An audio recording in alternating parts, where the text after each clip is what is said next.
Fuck it. Fuck it, we're doing it live. Fuck it. Welcome to Blue Fucking- Rupees Podcast, episode 2. Fuck Welcome. it, we're doing it Welcome. live. Fuck it. Edition. That's what you do anyway. Why you act all fucking weird about it? Hey, what's up, everybody? Must Welcome be to the another money. What's how do you introduce your videos? It goes, welcome to Hey, another, what's up, everyone? Welcome to another Blue Rupees. With your boy Gordon the Movie God, that's me. welcome to another reaction video for today. And this time Hey, we're taking a look And at. this time, we'll take a look at two shitheads on Skype. Yeah, are you reacting to us doing the podcast? Yeah. It's like, oh, look at that. Oh, he's got Windex in the background. Oh. Look at that cat staring at nothing. My cat is intent on trying to get inside the printer for some ungodly reason. It's just like, is there food in there? No printers. Oh. You know, you should scream really loudly right now. See what happens. I gotta just scream really loudly. Or scream I'm really gonna loudly. flash. That's gonna be Or real scream. loud. He'll attack you. Gore, scream. Oh, you can't hear me. No, scream. Just do it. Fuck it. Ah! Juniper can't hear you. Hey, cat. Hey. You see it, just look up what. Hey. It is a bad podcast. All right. This is the best podcast. We have a Alright. special guest.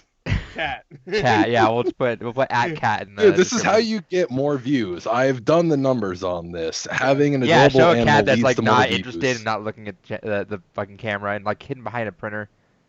Do you have Yeah, I keep telling you, she keeps trying to get inside of it. Get in. Push her in. Help her. Get her in there. Wait. Yeah, there you go. There you go. Shove her in. Wait, are those paper towels that you have on top of the printer? Yeah, I've been doing some cleaning because I thought that's what that's you use some as wood printer. polish. I thought that's what you use as printer paper. I was like, damn. Yes, I print everything on fucking paper Oh, towel. the times are tough. No, I was using the good old wood polish, and that's not a euphemism for once. Yeah, for once. For once. Yeah. For now, until later. All right. So, For after the podcast. all right. What are we talking about? What movie are we talking about? I'm pretty sure we're talking about Friday the 13th. I'm wearing my Hanzo hoodie. It's cold in my room. So it's like- How cold is it in New York right now? right. It's not that cold in New York. It's just for some reason it's cold in my room. It's weird because sometimes it'll be like freezing outside and it'll be hot in this room because I have so much shit on. But then sometimes it'll be like hot outside and cold in here. I'm like, what the fuck is going on? Like, that doesn't make any sense. Everything's on too. Like, I have like 2 lamps on, like 10 fucking consoles on, and it's still cold in here. Right now, it's cold. And outside, it's nice. It's like nice, like 60. Like, oh, that's good. It's not too cold, not too hot.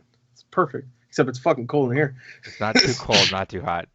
Good job. Outside. I know, just If- it's always warm.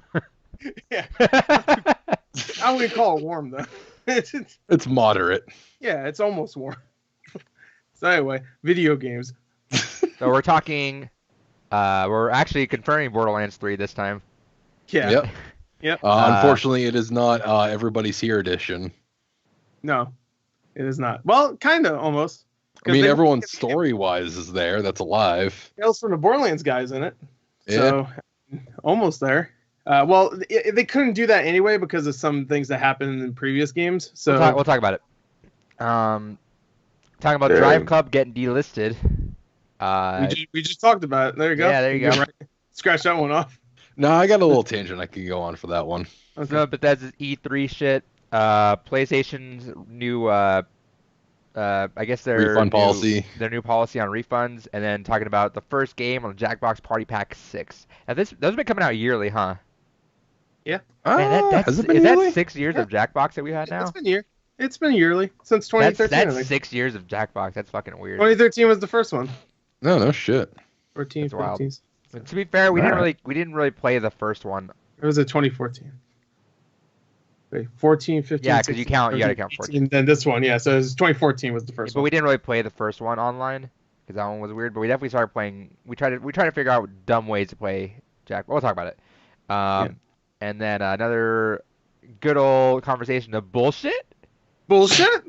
Also, I'm gonna have you guys play a game here at the end of the podcast too. That I totally just remembered right this second, so I'm really prepared for it. But we'll get it set up. Don't worry about it. Nah. Oh yeah, you don't like games, right? Yeah, I hate games. Yeah. We're talking about movies, right? Yeah. Who's excited for I can't wait for Endgame? that Sonic the Hedgehog movie to come back in here, dude. We'll talk about that. Sonic. Oh, Sonic's gonna be an Endgame. He's gonna beat Thanos. Is it gonna be like Subspace Emissary where all the heroes die at the end and Sonic comes spinning in, hits Thanos, and there's a little. Whoa! Yes. He spins really like he goes really fast and just takes the Infinity Gauntlet off his hand. You're too slow. You're too slow. All right. Tails whizzes by. Fucking shits out whole chili dogs. Whoa! So that came out of my butthole. all right. So let's talk about what have you been playing this week, Gore? Nothing. He doesn't play games, remember? He buys them. I actually no. I have played a couple games, only a couple. I haven't continued Devil May Cry, which is sad. I have to get back into that. But I started that Generation Zero game that I showed last week. It's a well, I told you it was a kind of like a survival game, kind of like DayZ, except there's giant robots instead of zombies. And that's pretty much what it is. It's glitchy as a motherfucker though. I played the first hour and a half of it, and the AI is pretty stupid on all the robots, so they just kind of like clump together and just like stay there and get shot. And they're kind of stupid, but I do like the way it looks. Like graphically, it looks really nice, and it is a multiplayer game. I didn't actually realize that until I bought it. That's like a I guess more like a survival game where you jump in and you'll find people along the way. And the map's huge. It's a first-person shooter, by the way. I don't know if I ever brought that up. No. And yeah, I mean it's fun. It's glitchy as hell though. I had one moment in the first hour and a half where I guess I jumped on a rock in a weird way, and because I jumped on it in a weird way, I fucking launched in the air. So I didn't die though, so I guess there's no fall damage. But I was like, all right. What game is this again? Generation Zero. Oh, that's that one, right? Yeah. Also, it's weird. I don't know if there's a penalty for death at this point, because every time I die, it just says respawn, and you just respawn immediately where you died. Now you don't. There's no like money taken away or anything. You just respawn there with 20 health, and every time you die, I die like 10 times in a row in the same spot because there's like so many robots. And you just keep coming back. I was just like, all right, there's no penalty. I didn't lose anything. I was just like, all right, screw it. So I guess the game's kind of easy. Really. Oh yeah. So you just keep coming back. I also, I don't know. I'm already kind of finding it kind of repetitive. Like I'm only about 2 hours in at this point, but it's starting to get a little repetitive. Where you just walk around, find places, shoot robots. Walk around, find places, shoot robots. Do missions where all you do is go to this place, find shit, shoot robots. Same thing over and over again so far.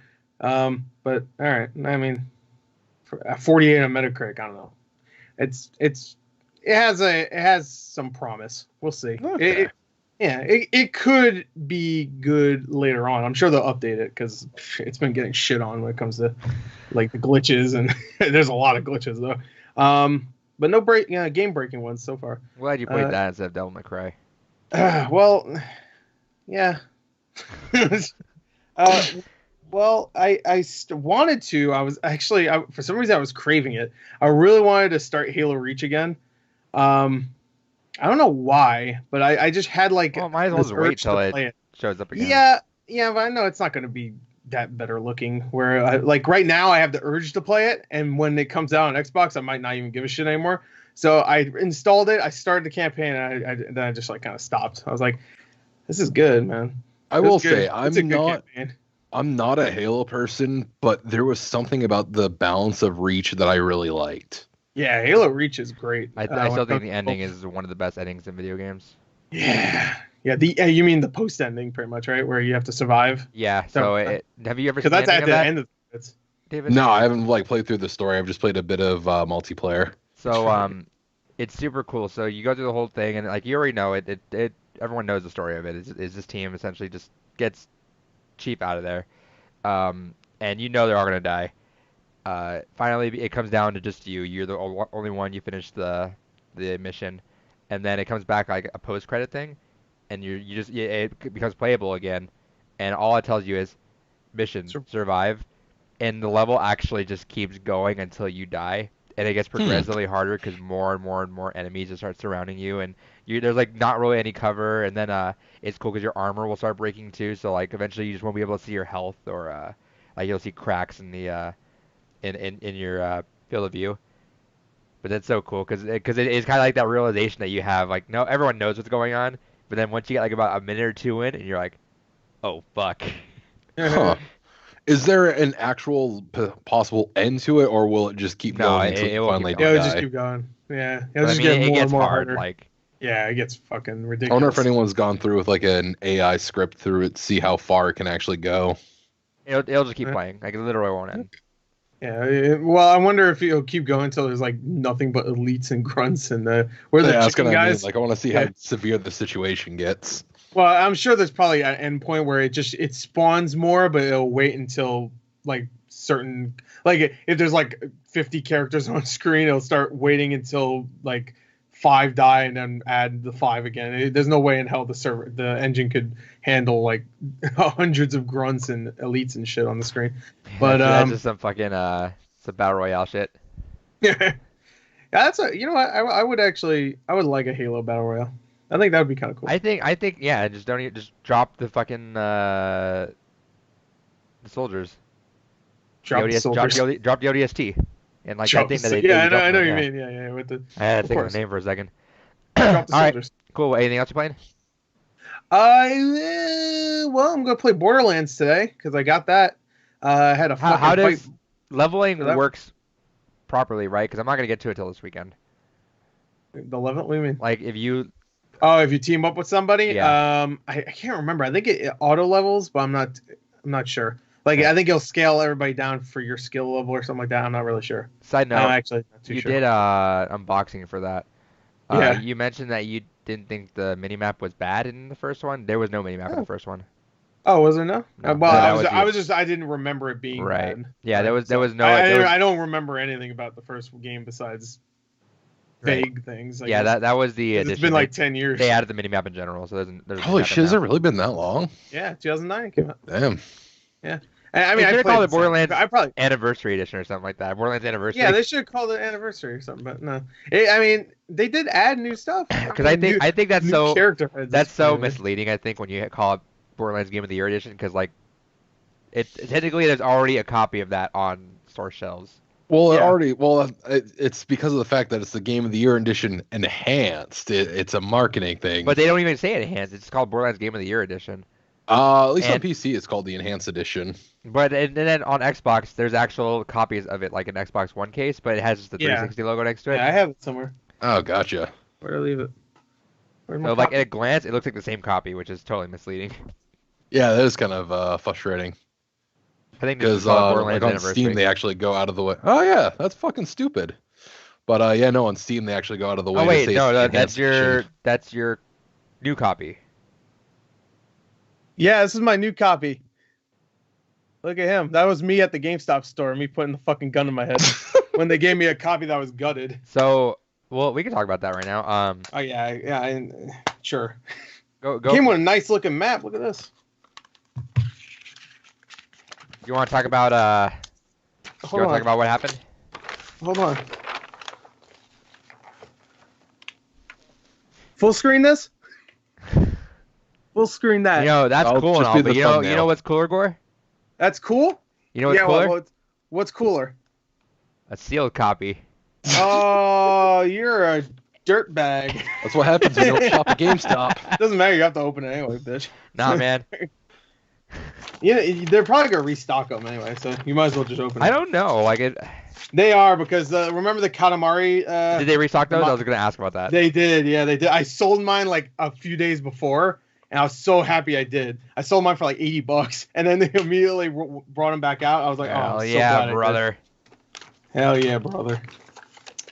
Hell yeah, brother. Made that dough. Oh yeah. I'm a dirty reseller bitch. Anyway. Jesus. You fucking scalper piece of shit. I'm a scalper. Well, originally I wasn't gonna sell it, but I guess you're right. Borderlands. Oh, by the way, I got my Adrian, you're gonna like this. I got my Dustin Elysian tale. Ooh, nice. Collector's edition. Hey, opening that bitch. Did you sealed? Did you get that Ubisoft collection of board games? Yeah, I got that too. It's somewhere. I don't need to show that one. You believe? I got it. I did get it. All right. All right. So, that's all what you buy. So Borderlands 3 is what play we're anything going to else? talk about. Oh, actually, Yeah, we're still just talking we about haven't what we're even cracked. playing. Yeah, we haven't even got that far Calm yet. down. Yeah, you have to talk about what we're playing. Hey, Ash, what you playing? Did you play anything else, Gore? Nope, that's it. Okay. David, what'd you play? Lately, my day job has been keeping me disgustingly busy, so I haven't had much of a chance to play anything that isn't just dead simple and quick. So I've been playing a lot of Witcher turns 3. of Civ 6. Wait, which one? Civ 6. Oh, Civ 6. Okay. Yeah.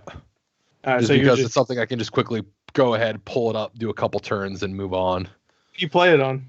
PC. Okay. I was thinking again on Switch. I was originally going to when it came out, but it's one of those things that I can't imagine when you're 400 turns in the Switch handling it that well. I mean, fuck, my computer barely handles it that well. To be fair, I heard it handles pretty well. Eventually it starts slowing down, but to be fair, I don't see myself ever having a 300, 400 level turn game of Civ. Yeah, I'll be lucky to get to turn 4. But you know what? They beat me already. I got it. I don't like the UI. It's got the UI of the mobile game, which some people like, but it's like one of those where if you so much as like don't remember every single thing about the tutorial, I feel that you're gonna just lose yourself in the UI, because I was having to constantly look back and remember everything and have to do all this, and it was like, which sucks because I was super excited. I bought that like right away because I like Civ whenever I get a chance to play it. But I don't know. I'm gonna try it again. They actually just confirmed cross saves on those too, so you can cross save from Yeah, they just came out with that. from Steam to By the way, Borderlands has that too. If you have it on Xbox One or PS4. Oh, nice. So if you play it on 360 or PS3, you can bring your save over. Which I was gonna do that just to see where I left off, just to like, let's see what I did like 9 years ago when I last played it. Because whenever the last DLC came out was the last time I played it, which was probably 2010. But anyway. All right. Okay, Civ. So. Cool. No. What else have you been playing? Is that that's with day job. That's all I've had the chance to really play. That's fair. Let's see. I tried a few games. Obviously the usuals. Overwatch and Smash. Wait, literally for the rest of my life. No, shut up! I forgot a game I played. Yesterday I played a game for 20 minutes. Got 1,000 out of 1,000 achievement score for. And you need to play this game. It's called Metagal. Oh, I have that. Yeah. You have it? Play it. 20 minutes. Get all the achievements. Let me check to see. Let me check to see if I got that on Xbox. It's a Mega Man ripoff. It's terrible. But actually, no, it's not that bad. You just said it's terrible. It's not that bad. But no, but 20 minutes you get all the achievements. Hell yeah! Oh wait, I got it on Xbox and Switch. Hell yeah! Oh, you got it on Switch? Oh, you fuck. No, I got Xbox and Switch. Oh, okay. There you go. Go at it. It's actually not that bad. It's a competent Mega Man. Really soon, I have a lot of games just not actually downloaded. I really want to knock out a stream, like a full day stream of us just going and just playing all of these, because there's gonna be some gems, I'm sure. Oh, yeah, we should maybe actually set that up as kind of like a sister podcast. So this is just kind of like an occasional stream week or something, or a stream day. That's just called a stream. Yeah, stream. Listen here, we're trying to make it more professional, right? Yeah, but I'm not gonna commit to like doing more shit for this podcast. That's just like a random stream where it's like I'm playing Overwatch. I'm like, I'm bored. Let's do some random ass indie games. I'm bored with Overwatch. Oh, it could be like a once a month thing. It doesn't have to be a consistent schedule. You're asking a lot of me. I'm not good at commitment. All right. Yeah. Oh yeah. So, this will probably be the last episode of this podcast. So. No, we're gonna make it to the 20s and then we're gonna end it. And then we're gonna okay. Yeah, that's what we usually do. We get to about 20, 23, and then it dies. Yeah, you never had my longest going. We'll make 26. it to 30, and then we'll be done. All right. So actually, you know what? Not Another Movie Podcast is my longest running podcast now. 30. Yep. We're up to episode 30 right now. It took about a 5 month hiatus, but we got there. Yeah, we got there eventually. Was it? No, it was like it was about 5 months, right? Because we started back in like. Yeah, we stopped it around like October, and then we started it again like February. So we stopped it before my trip. It might have been September. Because we stopped it around my trip. Because remember we did a couple after your trip because we talked about like Black Klansman when it first came out. It came out like September, I think. Oh, okay. And we still like have Alpha. Remember that Alpha? 2017 podcast we recorded. Anyway, let's stop talking about movies. What I've been playing. So I actually started up Baba Is You, which is from. Yeah, I Kyle didn't know told what the fuck that was. you. It looked like a meme game. And I I actually wasn't. heard decent things about it. Yeah, That's no, great. it legit looked like a meme game, and I wasn't sure about it. But You one know of what it our looks friend, like? what?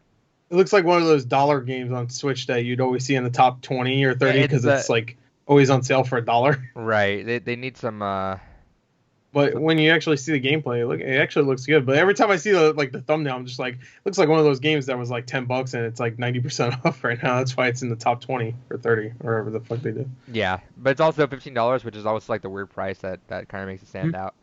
I've been playing that though. I got through like the first little. I got through about like 15 puzzles. They're pretty short.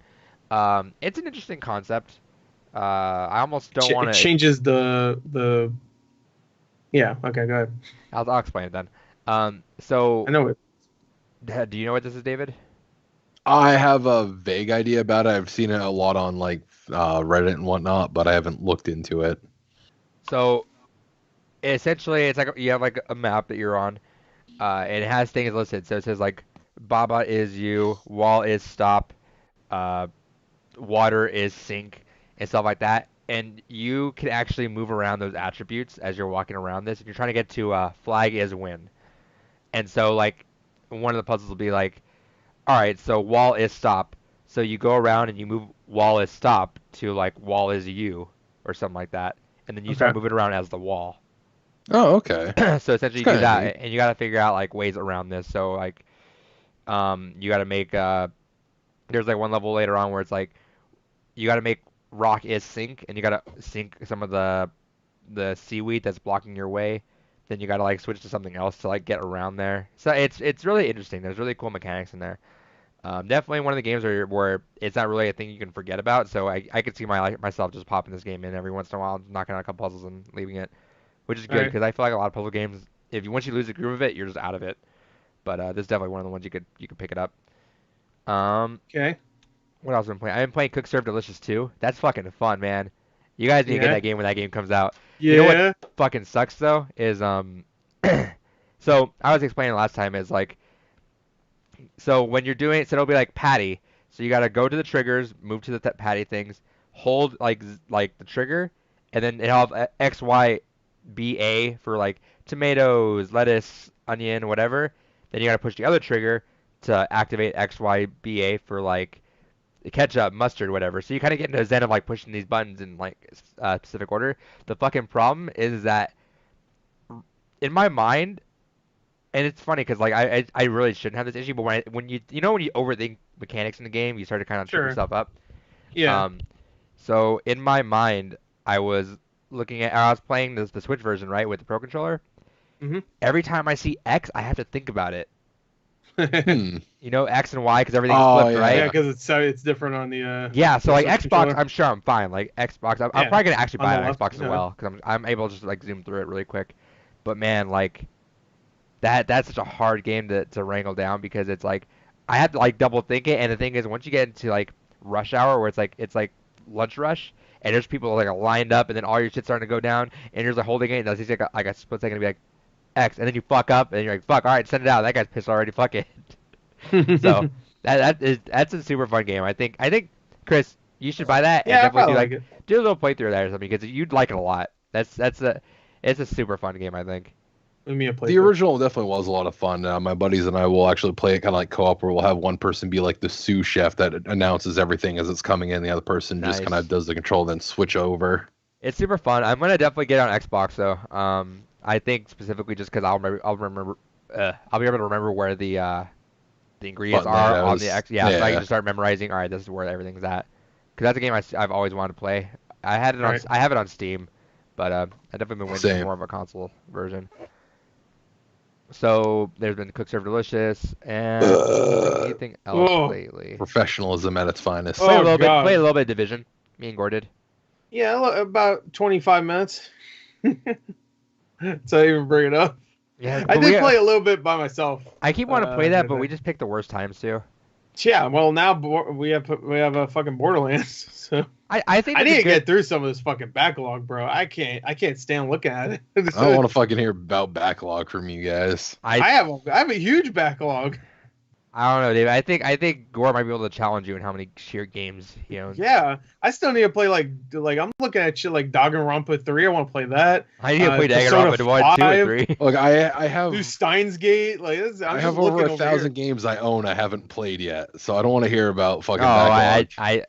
I'm probably the same way. I mean, I'm not gonna legitimately say that there's 1,000 games in my collection that I want to play, because I mean, Gore also collects games that he does not want to play. Like if we go from percentage of how much I want to play certain games, it's definitely gonna be lower than like Persona 5, which I'm waiting for that Switch one now. So I'm not. At this point, I get why it's gonna come out because.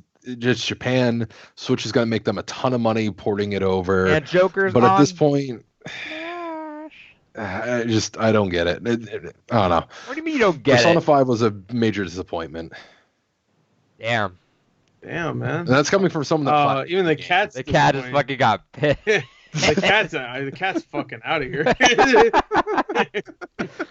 It's like, all right, fuck that. He jumps out the window. I put in the effort to platinum that game, and after going through 100%ing everything, I can honestly say I have never been that disappointed with the Shin Megami Tensei game, just because of the fact that you spend about 20 hours for the story to ramp up and for it to start to get interesting, and then you pump the fucking brakes for 60 fucking hours. Basically, everyone trying to figure out the mystery you've already solved because of one fucking dialogue line. That's fine. I don't even know what the fuck he's talking about. I played Persona 5 is like Persona 5. Persona 5 is 100% my summer game. I think I kind of want to. I don't know. I really still need to play Red Dead Redemption 2. Get the fuck out of here. That better not be your summer game. I'm more interested in Persona. What'd you say? I'm more interested in Persona for sure. You're interested more in. You're a fucking weeb. Get out of here. Nah, I can agree with once they add, he's a weeb. Once they add Arthur Morgan to Smash, I'll change my tone, but I don't know. Yeah, okay. Because Arthur Morgan fits really well with Mario. Hey, the stakes in there, man. You know, you played 2 hours of it. Shut up. Yeah, it was a good movie. You know what? That 2 hours, fantastic movie. It's a good movie. Yeah, it was a good movie. Better movie you make. Have you guys seen, I love those videos where it shows the theatrical cut, but someone hops off the horse like last second before they knew that it wasn't going to a cutscene. So you see everyone like walking around talking, but you see just Arthur Morgan just running, still talking with everyone. Yeah, so how you feel about that, Arthur? I don't know, man. Just running alongside everything. Have you seen that?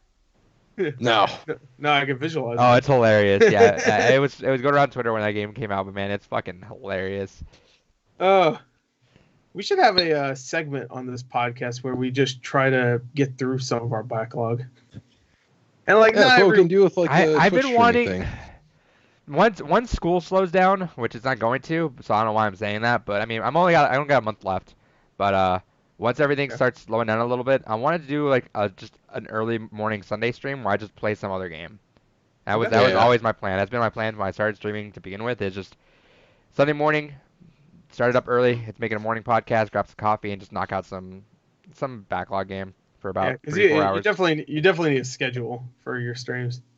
Yeah, that's been mostly my thing too, is trying to figure out a schedule, but we'll see. I don't know. Right now it's hard too because I have so much shit going on. I just remembered, I played another game. I played Gang Beasts. Oh yeah, I was playing that game for like 2 hours right when I bought it, and I was fucking having a blast playing that by myself. It's so fucking good. I tried to tell. So I knew it was good. I just didn't want to play it on PC. Just so everyone knows. I don't like playing shit on PC. Just so everyone, Sorry. Well, first off, okay, let me jump in there for a second. Playing on PC is a hassle when you have to organize a bunch of controllers for that. Yeah, I had a bunch of friends over for Game Beast, and man, we had controllers from every console playing, and it was the dumbest thing. Like, all right, who gets the Wii U Pro controller? All right, you get that. I'm using the old 360 controller. I got the Xbox One controller. It's just like it looks so. Yeah, stupid. That's what's great about it. Everyone can use whatever they want. Yeah, until it fucking doesn't work that well. Yeah, it does. No, PC gaming's dumb. Go upgrade your console shit. peasants. I just want to say that I don't like Human Fall Flat. I really don't like that game. I mean, it's pretty much the same thing, right? With the same kind of characters and kind of movements and whatever. Well, it's a puzzle game. Climbing. It's different because it's fun, and Human Fall Flat is not fun. Well, Human Fall Flat is a puzzle game. It can be fun, but the couple times I've played it, I never had fun with it. I thought it was alright. I mean, it's definitely not anywhere near Gang Beasts. Dude, but... Gang Beasts is fucking fun. Dude. I haven't even played any of the modes besides Melee. That's the only one I played. Oh, did you play the one where it just keeps dropping? No, just Melee. Melee is just the fighting one where you have to knock them off the thing. I've been trying to tell everyone in our Skype group who plays these games, like, buy this game, and I was like, oh, I don't know, man. And they just do that with a lot of games. We were having a discussion where I got upset people because they didn't want me to buy them fucking Friday the 13th, even though that's a pretty fun game. I would be down to play that game with everyone. But for whatever reason, it takes them they complain that we play the same 2 games over and over again, but then when we bring up something else that we're for sure gonna play, they don't want to do it. But Game Beasts, I have loved that game. Whenever my friends play that, like literally, that's the one game where like we need to play that again, but it was such a hassle to deal with. So I'm excited to. Dude, my favorite arena is definitely the wrestling ring. Because I'm getting like Royal Rumble flashbacks. I'm just like trying to throw that motherfucker over the top rope. And you raise him above your head. I can't get him over. I'm fucking knocking him in his face. Dude, when you jump and punch someone in the face and just fall, you're like, yeah. The headbutt, fucking trying to kick and do the headbutt and shit. The motherfucker grabs me from behind. I'm like, what the fuck? Or you're trying to drop someone, they just keep holding onto your hand for dear life. Yeah, no, get off me. There was one game I was playing where we're playing on the blimp. Now, actually. We're playing the blimp, and you can't see everything until it like does a silhouette when everyone's behind you. So we just fell, but no one fell, and then it did a silhouette. You see one person holding on, and like a chain of people just holding on, and then the person on top's like, "Goodbye, fuckers," and just lets go. Just my favorite one is honestly when you're on the construction boxes up in the sky. Yeah, like just because there's always that one asshole that knocks it over. That's me. To hide inside. That. Okay, I thought you were gonna say that one asshole is trying to climb up top to knock the thing off. I guess you can do that because everybody. Wait, that's you? Yeah. Everybody tries to knock it off. The second I do that, dude, I just start knocking everything down. I'm like, all right, we're going down, dude. Yeah, the elevator's the same thing. Like every time there's somebody like climbing up on top, I'm like, oh no, I'm getting the fuck out of here because I'm not good at climbing yet. I can't really. No, I've been playing that game for years and I still suck at the climbing. Yeah. So right there, that game makes sense. I don't even get pissed when I die. I'm like, this is fun. It's just such a great party game. You can't not have fun. Yeah, that's a game where even if you just die right away at the beginning, it's just hilarious because you're seeing everyone else. So yeah, shameless plug. Twitch.tv/Depunked. We're never gonna play that on stream, 100%. Yeah. I'd be down to play if you got. What console do you guys have it on? What the fuck do you think? Could be Xbox, could be Switch. It's on Switch. It's not on Switch yet? Nope. I thought it came out on Switch. Nope. But that means I'd have to buy the game and Xbox Live. That's stupid. That's stupid. I just got a basic black one here. Yeah, well, that's not funny. Oh, that's that's fucked up. I'm the racist one. I got the white one. Fuck, where's my black one? So, get it on Xbox. We'll play. It's 8 players too, so. Yeah, but that means I also gotta throw down for Xbox Live, and that's stupid just to play one game. Yo, Adrian, buy them. You can usually find cheap Xbox Live deals if you go on there. Yeah, maybe I'll look for like a 1-month deal or some bullshit like that. That's a fun game. That's a fun game. We're gonna play that this week 100%. I'm surprised by how good the multiplayer online works. Like that was a work in progress for a long time, so I'm glad they nailed it. Yeah, it works well. I mean, there's not like a lobby system or anything. When you're done with that game, they kick you out, which is fine though, because you don't really even know who the fuck you're playing with anyway. Plus, it sits well with the type of game it is. It's very much just a pick up, play a round or two, and call it a day there. Yeah. They even make it so you have to press up and hold a button to see who's who anyway, so it doesn't. And while you're playing, you don't want to do that anyway because you're trying to knock people out. Right. Exactly. One thing I will say, I wish they made it so that you could switch the controls around because I hate holding the freaking bumpers. That's what you have to use the bumpers to like grab onto somebody, and punch. And I don't know why the triggers are never used. I love the triggers. They're nice. They got that feedback that I like. This fucking shitty little bumpers I hate. So and I hate those for any game controller nowadays. And for some reason the Switch the Switch Pro controller is not bad actually. I like the bumpers on that one. Oh well, yeah, those aren't really even because the triggers aren't really triggers anyway, aren't they? Just buttons. Buttons so yeah. So, I mean, you don't really have much of a choice when it comes to. I'm definitely gonna buy it again on Switch when it comes out. So whatever. Yeah, I'm surprised it didn't come out on Switch first. I thought it would be a better pick for. Well, to be fair, I think it's smarter to always release everywhere else first because you're gonna just make that money and then you're gonna get double dippers on the Switch anyway. Yeah, and it's doing well from what I've heard on Xbox. I'm sure. I think it's in the top 10. Good, it fucking deserves it. Speaking of buying shit, what did we buy? Gang Beast. Gang Beast, Borderlands. Now this one's not. I mean, I showed it already, but this one I didn't buy recently. I bought this like 10 years ago, but I did get the Dust. Those take forever. I got the Celeste collector's edition coming to me, and that's still a little while off.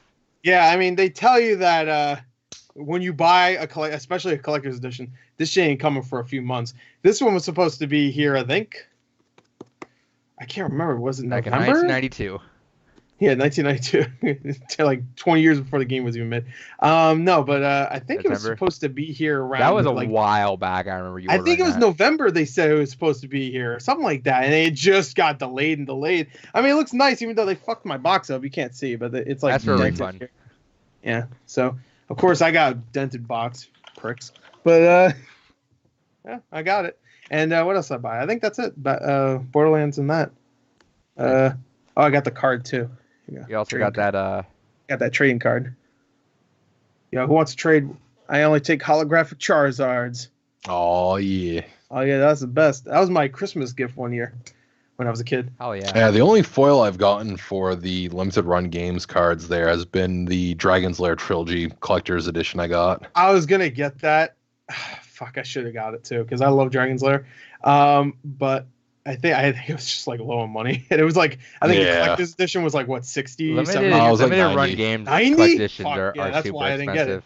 And I'm really pissed. I missed that Bloodstained one by like a minute. I got it. You know what? No, you know what you should tell me. I missed it by a minute. If you miss it, tell me because my game shop.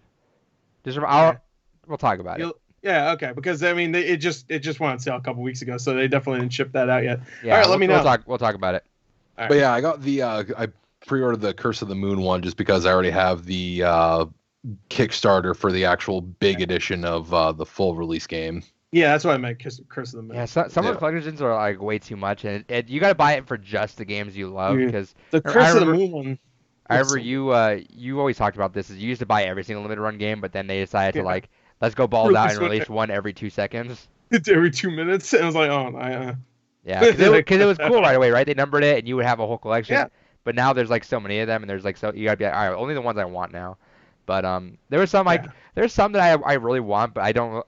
I've been coming to terms with like I just need to stop buying collector's editions. I've been like not buying them. Like Celeste was the exception because that game I fell in love with, so I'm like I need that one, and that one's super cool. Yeah. But the reason why I didn't get Celeste is because they did the pre-order thing, and I think it was like $35. I was just like, not that I'm gonna resell these or anything. I haven't resold a fucking limited run game yet, but it just I don't know. It feels a little bit more special when it's just like it's like 1,000, not just like hey you have 3 weeks in. The collector's edition was limited. Yeah, the collector's edition was. I didn't have money for. Yeah. Right. No, the other ones, yeah, it does. This one I had to save up for because I knew because they announced at E3 this one. They had the E3 press conference. They said Dust is coming. I was like, oh shit.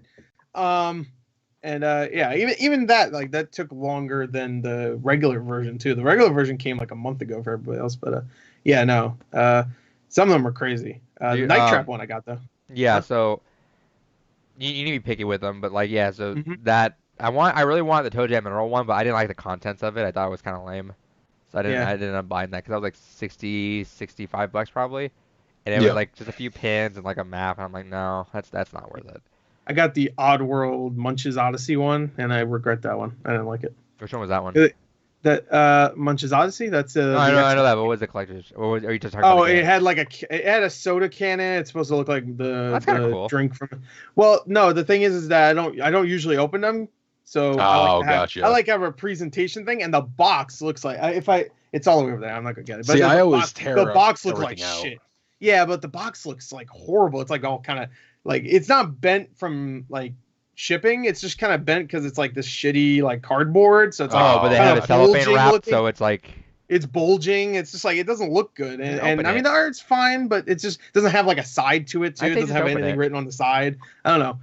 I know it's. The can, dude. The can be dope. I'd probably open that one. It can be. Yeah, the can probably. It can be. It can. Got him. All right, David. What'd you buy? I guess. I got 7 games this week. Since we last talked. My pre-order for Super Robot Wars T came in. Super excited about that. Hell yeah. And speaking of limited run games, one of my limited run game purchases came in the mail today, which was for Elysian Tale. Huh? Dustin Elysian Tale. No. I don't know if you guys heard of it. No, it's for Koihime Enbu Ryu Rai Rai. The fuck you It's call a me? fighting game. What the fuck you just say? What'd you call me? It's a curse fighting at me? game. Roy. Now wait, can I ask? Does it star a bunch of anime girls fighting each other? Yeah, that's what it sounded like.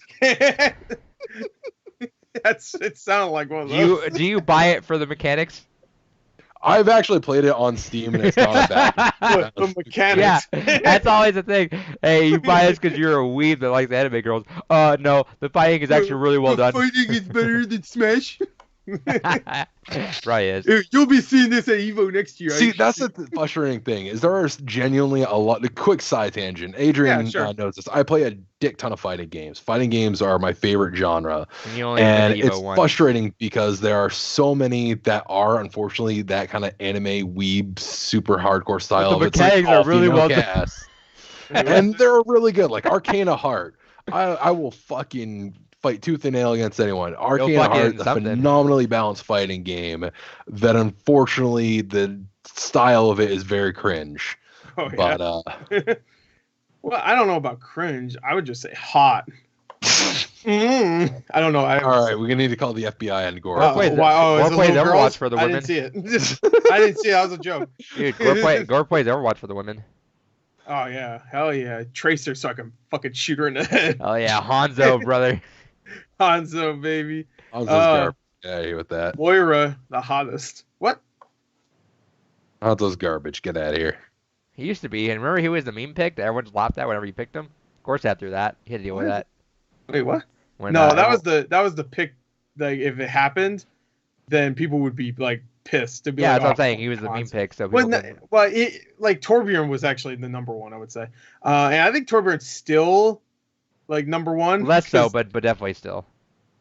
Torbjorn's ridiculous. People get upset if you beat Torbjorn in competitive. Still, I still see it, and I don't understand because Torbjorn's fucking awesome. so, like, at least because he can't survive goats, so no one gives a shit. Speaking of goats, goats is still alive and well. Goats Simulator. Baptiste was not able to stop goats. That's what Overwatch is called. Baptiste was not only not able to stop goats. Some players are not playing four-player heal teams with 2 tanks with Baptiste. Oh, they're placing D.Va with Baptiste. So I thought you were gonna say people are now not playing Baptiste. He's well, you can't solve 3-3 by adding another fucking support. You have to have some kind of DPS that counters it. Exactly, I agree. He needs to be more DPS, and it's fucking he can't because he sucks the big balls. Like he's terrible. So I hate his gun. His gun makes me physically angry every time. I think the gun's actually not. I think the gun's actually not as bad as I thought it was, but I hate it so much. The sound is terrible. I think. The sound makes me just annoyed. The sound design in Overwatch is a big reason why it's so good, in my opinion. And for every reason, just the fucking Baptiste's gun just makes the most like just lamest pew pew pew sound. I'm like, oh, it sounds like lamer than D.Va's gun, dude. Oh, I like hers. It has a nice sound. Like, pew, pew, pew, pew, pew. It's like rapid fire though. But Baptiste is and then there's a pause which doesn't make it feel good. And his gun looks lame when you're shooting it. It's just like, and of course he has like the little jump, but the jump you have to charge, and like it's almost never useful. I haven't seen people actually usefully use that yet. Yeah, like I to get to a ledge, I don't even jump anyway. Which doesn't really make sense my to character's more close range anyway, so what's the point of even me going Right, up? that's what I was going to say, is I don't get why he needs that. Like, I guess maybe for mobility to get to people, but I feel like a lot of people would use that to get to a vantage spot, but you don't need to because you should be throwing that shit around with other players. But I think they're gonna fix that. I don't know. I think Baptiste was a solid thought for Blizzard to stop goats because it's the most, he's maneuverable, but he's also the most static healer where he has to have that wall up there. You have to stay in invulnerability. Like, you can't move that much with them. So the idea was make this brick wall where they cannot pass. But fuck it. So people have been talking about this. Let me throw this at you, Gore. Is that the idea of Overwatch inherently with ultimates is broken, where it doesn't make sense. So it asks you to switch characters, right? Yeah. What's like one of the biggest excuses you hear when we try to swap characters in a game? Well, my ult's almost ready. Yeah, I'm almost on my ultimate. I still got to use that. So, but the problem is that when you have to use that to swap characters, but then you're at a disadvantage, right? Because you're already starting back at 0. You're not building that back up. So some people have been proposing, and I think it's a good idea, is give every character not carry over, because that'd be dumb. Because that'd be dumb. Yeah. Sombra's ult charges way faster than Zarya's, but Zarya's infinitely more. Well, I guess because you use Sombra, get your thing charged back up, and go and use D.Va or some shit. Each character should have a point system, like individually, because every character builds it up at a different pace. And whenever you swap, give like half of that ult percentage to the next person. Okay. I think that makes sense, because I'd be a lot more inclined to switch. That's a fair giveaway. Yes. Because I think Overwatch's main issue right now is there's not enough switching at the higher level. Yeah. Like you rarely see switches at higher level. But I mean, even at lower level, I like when people switch. It's fun, you know. It's the funniest thing in Overwatch. Whenever people keep trying to counter each other. So like, I'm Pharah, I see a McCree there, I'm like, oh cool, and then I swapped like a Widow or something. Then they swapped to a Winston. It's just the funniest like back and forth thing. I like that. But there's really no incentive to switch. Like, you're gonna start back up, and then you're back at 0 ultimate. Like that when you think about that really throws off the balance of that. So I hope they do that. They said They said 2019 was gonna be big. I have a feeling they're gonna overhaul the game in some way. There's some stuff that they have to do. We'll see. Battle Royale. Nope. Dio, what else did you buy? All right. The other 5 games I got were Northgard, Mutant Year Zero, Roads of Eden, Minutes, Absolver, and Borderlands the pre-sequel. Oh, okay. You got the pre-sequel? It's the pre-sequel. Yeah, because I already had 1 and 2, and I never got around to playing the pre-sequel. Oh, you got PC, I'm assuming, right? Yep. Okay. Yeah. You get the free. Do you get the 4K on the PC also? I know it's coming to console. They get a free update. Okay. All right. Yeah, there were free upgrades for PC. I didn't know if it was for PC also, because I know it's for the Handsome Collection, so I didn't even know if that was on PC, the Handsome Collection. Yeah, it's on there. Oh, okay. All right. Well, there you go. Nice. He got all those. He got Northgard, Hammerfall. What was the other ones? Jerry's Hammer of Folly, Dawn, and Rev Dawn. Yeah. Rev Dawn and Super Robot Wars T. And then Dawn of Anime. Dawn of Anime. The fighting game. All right. Ruru Hakusho. What's it called? So I got Borderlands. That's something I got today, which I wanted to also say is that so. Broken. You want to talk about your experience with that, Chris? Because I was actually meaning to ask you that if you want to talk about that on the podcast. Oh yeah, sure. I mean, it wasn't a bad experience. I mean, well, I guess what we should say then, I guess, is I didn't realize how limited it would be for sure. Now. Like I called. Yeah, go ahead. I called. There's like 3 GameStops near me, and I called. I knew one didn't have in stock, so I didn't even try. But there's 2 that supposedly had it in stock, but it said like low. Like it was like low, and sometimes pre-order the game, which was dumb. You could pre-order online, but you couldn't pre-order in store. Yeah, you couldn't pre-order in store, which is dumb because I had that $10 off code for buying Division. I was super excited to use that because I caught that the last day that it was available, and they're like, oh, you can't use that or it was like it's not available for pre-order. I'm like, cool, and I'm like I said earlier, I'm like I'm not in the market to buy more bullshit because I have way too much shit now. So I'm like wandering around the store for like literally about like an hour. I'm like, I don't know what I want to spend this $10 on, but I kind of need to spend it. So I just got a $10 card. I guess it makes sense because they just announced this for what, like on Thursday. They're usually on top of that shit, and you can pre-order online. Yeah, I know. But it was like a quick turnaround. Like I don't even think I'm sure GameStop knew about it, but probably only. Like, I think they didn't realize how much they were getting. That was probably why. Yeah. So every store I called, and it was the same thing for a friend of mine. They had 4 copies of the PS4 version and 2 copies of the Xbox One version, which Yep, same here. that sucks. Yeah, I guess that's just the thing they got. It surprised me And that because was I called.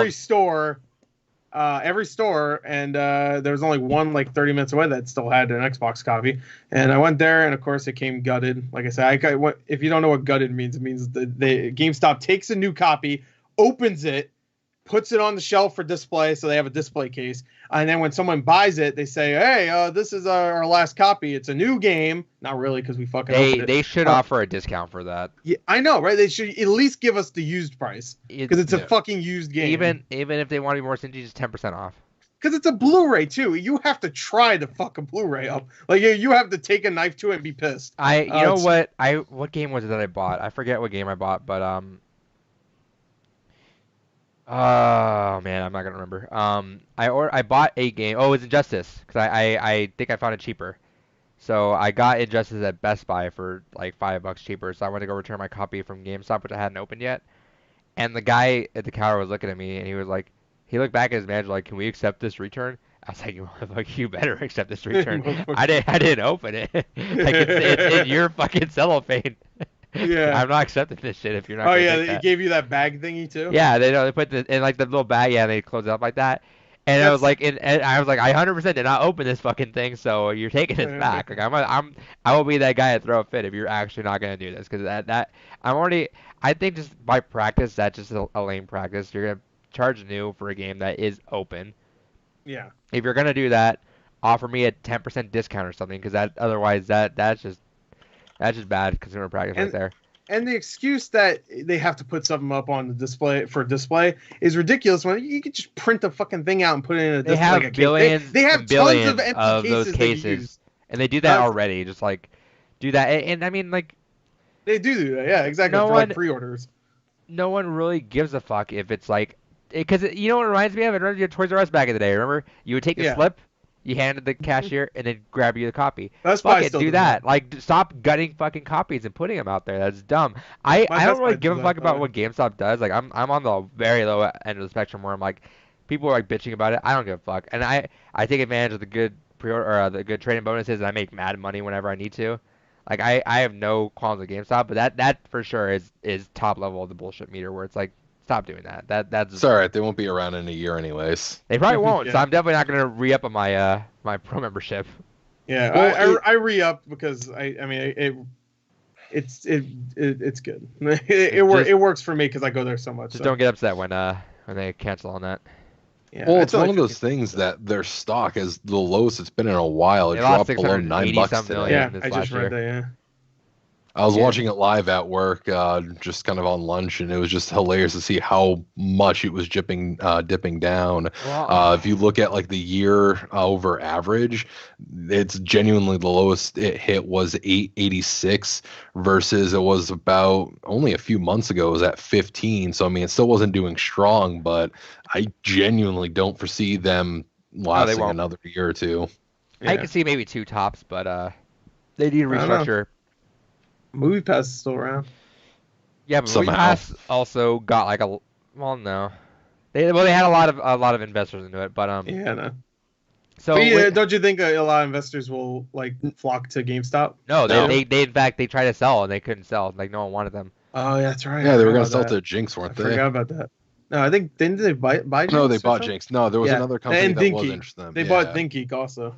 Yeah, they fucked up on that because I mean I like their collectibles and stuff sometimes, but every time I go into a GameStop, it's just like, oh, cool, games are over there. Look at all these toys. To be fair, and nobody buys them because they always have that clearance and everything's on clearance. To be fair, I think some good shit though. I think ThinkGeek is actually a pretty smart acquisition. I think they just didn't handle it whatsoever properly. Yeah, they didn't handle it well. No, there was a ThinkGeek in my mall that closed down a year after it opens. And now it's a Yankee Candle shop. That's a smart store, I think, but like, it's also a little hard to market because stuff's expensive for ThinkGeek, and it's almost like Ubisoft games where it's like, don't buy it when it first comes out, wait for it because it's gonna go on sale or it's gonna go on clearance. Like, there's a really cool chain chomp lamp that I want. Yeah. I specifically I almost 100% just bought it on the spot because it's so cool, but It has an LED light in it, meaning that it cannot be replaced. So eventually, things are not going to be able to work. It looks like a cool toy, so whatever. But Yeah. it was like 50, $60, and I'm like, and every time I bought something cool like that, I like off the bat, like if I see like a cool plush I buy right off the bat for like 20, $30, it goes on clearance for like $10. I got super excited because I walked in and just saw a BoJack Monopoly set, and I love BoJack Horseman. And I was like, oh shit, that's super cool. So I bought it for 40. It's on clearance for like $18. So like, there's literally Dude, no. I saw. Was that? Go ahead. No, go ahead. No, Sorry, it's like there's literally no reason to buy anything a Think Geek unless it's like super limited, but it's usually not because it's always gonna go on sale. What's going on with Monopoly, by the way? Because like Monopoly has all these different themed boards now. I looked the other day. I don't know why I was looking at like Monopoly boards. They had like a Coraline Monopoly board. Remember that movie, They have Coraline? one for fucking everything. Yeah, it's like the Funko Pop of board games. It's just so weird, Coraline. Like, well, I mean, think about it. If you can go ahead and throw your license out and be like, "Hey, we'll just throw your branding on here and we'll sell it," why wouldn't you? It's basically free marketing for the company. Plus, they get to resell the same game with just a different coat of paint on it. Right, and they're collectors. It's like a DLC skin. So you have to buy the board game. People like collecting all the different Monopoly sets as well. And I get also there's gonna be people out there that just want something from that movie that don't give a fuck about Monopoly, but they want a Coraline. They don't make anything Coraline. No one cares. Yeah, that's actually a good point. I love Coraline, and like I'm just upset there's no like Beyond Good and Evil Monopoly. Yeah, it's coming though. This year when Beyond Good and Evil 2 comes out, when it gets delayed. Oh well, it's not coming out this year. It's not coming out next year. I'm happy to announce that to you. I'll be dead before it fucking comes out. Oh my predecessors like it. Anyway, so yeah, I bought that. I ended up pre-ordering Katana Zero on Switch. Yeah. There were 2 games I was looking at buying. I don't know if I own it already. I don't think I do. Is Fury? Okay. It's $9, right? It's $9 on there. It's like $6 on Xbox. I'll probably end up getting on Switch though, but yeah, Switch it makes more sense. It's all boss fights. Yeah, see, I didn't know what it was at first. It's really fucking hard. I hear it's Boss Rush, and I love Boss Rush. I feel like it's really hard. Like it's fucking ridiculously tough. I'm down with hard games as long as they're like as long as they give you a fast load and a good checkpoint. I'm not sure if they do. I mean, it has a lot of high praise. I'm just telling you things I've heard. Right, so I'm probably gonna end up buying that. And then I heard this game. I heard it advertised on r/Nintendo Switch deals was the Count Lucaner. Oh yeah, Lucanar. Lucanor. Lucanor. L-A-C-A. Lucanor. Lucanor. Lucanor, something like that. Lucanor. Yeah, I've seen it. It's like the 8-bit look to it. It has like someone was like talking really high praise on it. Yeah, and it's only like $3-4 right now. In the mid-70s. It's $3 or $4, so. Yeah, it's always on sale. I think I did buy it actually. I haven't seen it on sale. It might be one of those games. Yeah, it's $15 regularly, but yeah, I'll probably end up buying it because I heard it's 8-bit. I heard it's also a pretty short game, so. Yeah, it's just like a kind of like a point and click kind of thing from what I've heard. Yeah. Not exactly like a point and click, but you know, like. Yeah, it's one of those older style games, but yeah, that one looks cool. Yeah. I think that's it. I don't think I bought anything else. That's all you bought? Collectible wise, I didn't know that they had the Avengers pops out, which yeah, that's cool. They have a spoiler in one of them, which is kind of dumb. Oh yeah. Well, to be fair, that one was. So also to be fair, so far everything they've shown is stuff that I'd assume was gonna happen. So. Well, there's one that's not. I mean, I wouldn't say it's a spoiler because then you could say the same kind of pop was a spoiler for Infinity War, and then it ended up not being because I know what you're talking about. Show up in the, that's fair. His ass didn't do that in the movie when he. But it was a cool pop. I wish I got it. I'm really upset I didn't get it. I'll probably end up just eBaying it one day. Which side note, not to get into that in the movies, but I think at this point you're watching the TV spots. I really didn't want to watch special look. Yeah, I really didn't want to watch it, but It was popping up all over. At this point, they're not gonna spoil shit. Like I'm just gonna watch it. They would be. They're smart about it, but I think with Infinity War, like the coolest thing I thought was like one of the coolest scenes was when Cap shows up. You know, when it has that train. But that was one of the TV spots or something like that. But that was one. It was a TV spot. They just put up the clip. Yeah, so I'm not watching any of that. Yeah, I'm not gonna watch that if it's a clip. I'm not gonna watch that. Yeah, like that one, I didn't even mind. I watched that, and actually, I kind of do mind because I watched that and went, "Ooh, the special effects look horrible." I remember seeing that clip. People were pissed that I said that. Yeah, it's just frustrating because with every single new trailer and teaser, you basically have seen the entire movie. No, so. But this one they've been doing really good. Every time they show you something new, it's like almost all old shit, and they misdirect you a lot. So there's a lot of shit in the Infinity War trailers that never actually happened, but they give you the theme of what's going on.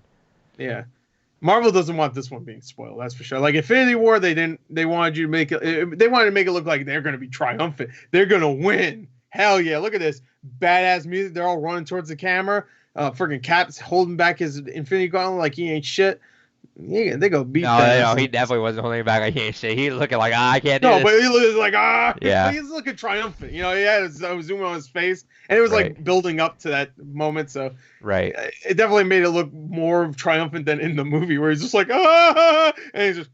Yeah, but you know what? The thing is, it popped on my YouTube so much, all these clips, and I was like, "Look at this!" And I saw screenshots from it. And I'm like, "Fuck!" And I couldn't avoid it. And I've already seen it at this point, so I'm like, "Fuck!" I'm gonna watch it. And I was in my bed last night, like at 11 o'clock. I'm like, "Yeah," but one of my favorite things is also watching reactions. Everyone watching all these videos, and they've been pretty good. So I will give them that. So far they've not been bad. That special look was definitely a lot more than I was expecting them to do because they were on a roll and just not showing shit. They didn't show Thanos until then. Which is fine. You know what? They showed Thanos' like hand. We need one shot of the motherfucker. Not like it mattered. We know what Thanos looks like. What a fucking gangster ass fucking line that he had in there. Oh, in the new TV spot.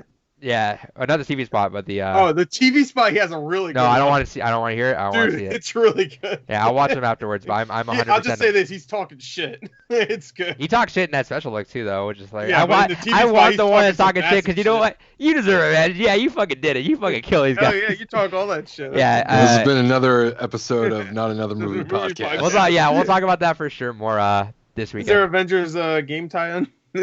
Let's talk about that. There's Iron Man VR. Yeah, we'll secretly add in-game talk into there. Though. Yeah, so if you're interested in movies, go watch our podcast on that. We'll definitely talk about that for sure more in depth. Yeah.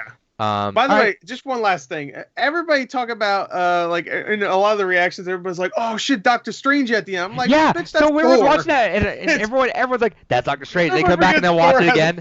And they had to watch back. Like, no, I think that's Thor. I'm like, did you guys not think that was? First off, I can promise you.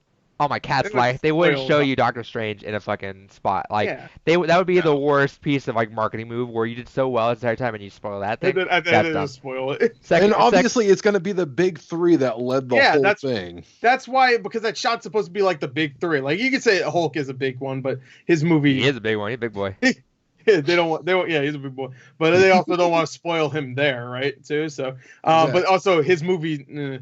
So the big three, the original ones were Cap, Iron Man, and Thor, of course. Yeah, that was a big fun fight that we had when they first showed up together.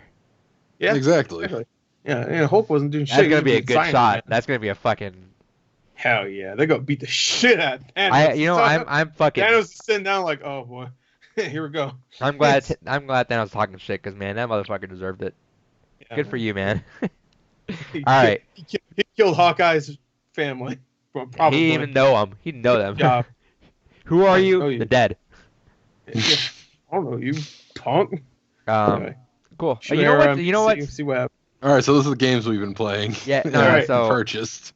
We're done. One very last note. I hate they don't show Wasp in any of these fucking posters. Yeah. You know they have like all the dusted people down there. They just don't show Wasp ever. Like what the fuck, guys? She's dead, isn't she? No, but they show the dead people. So they show Fury and. Oh, okay, yeah, I get you. They show Michael Douglas and his wife. They don't show any of them. And the fucking new IMAX poster, Ant-Man's in it, not in it. Like what the fuck?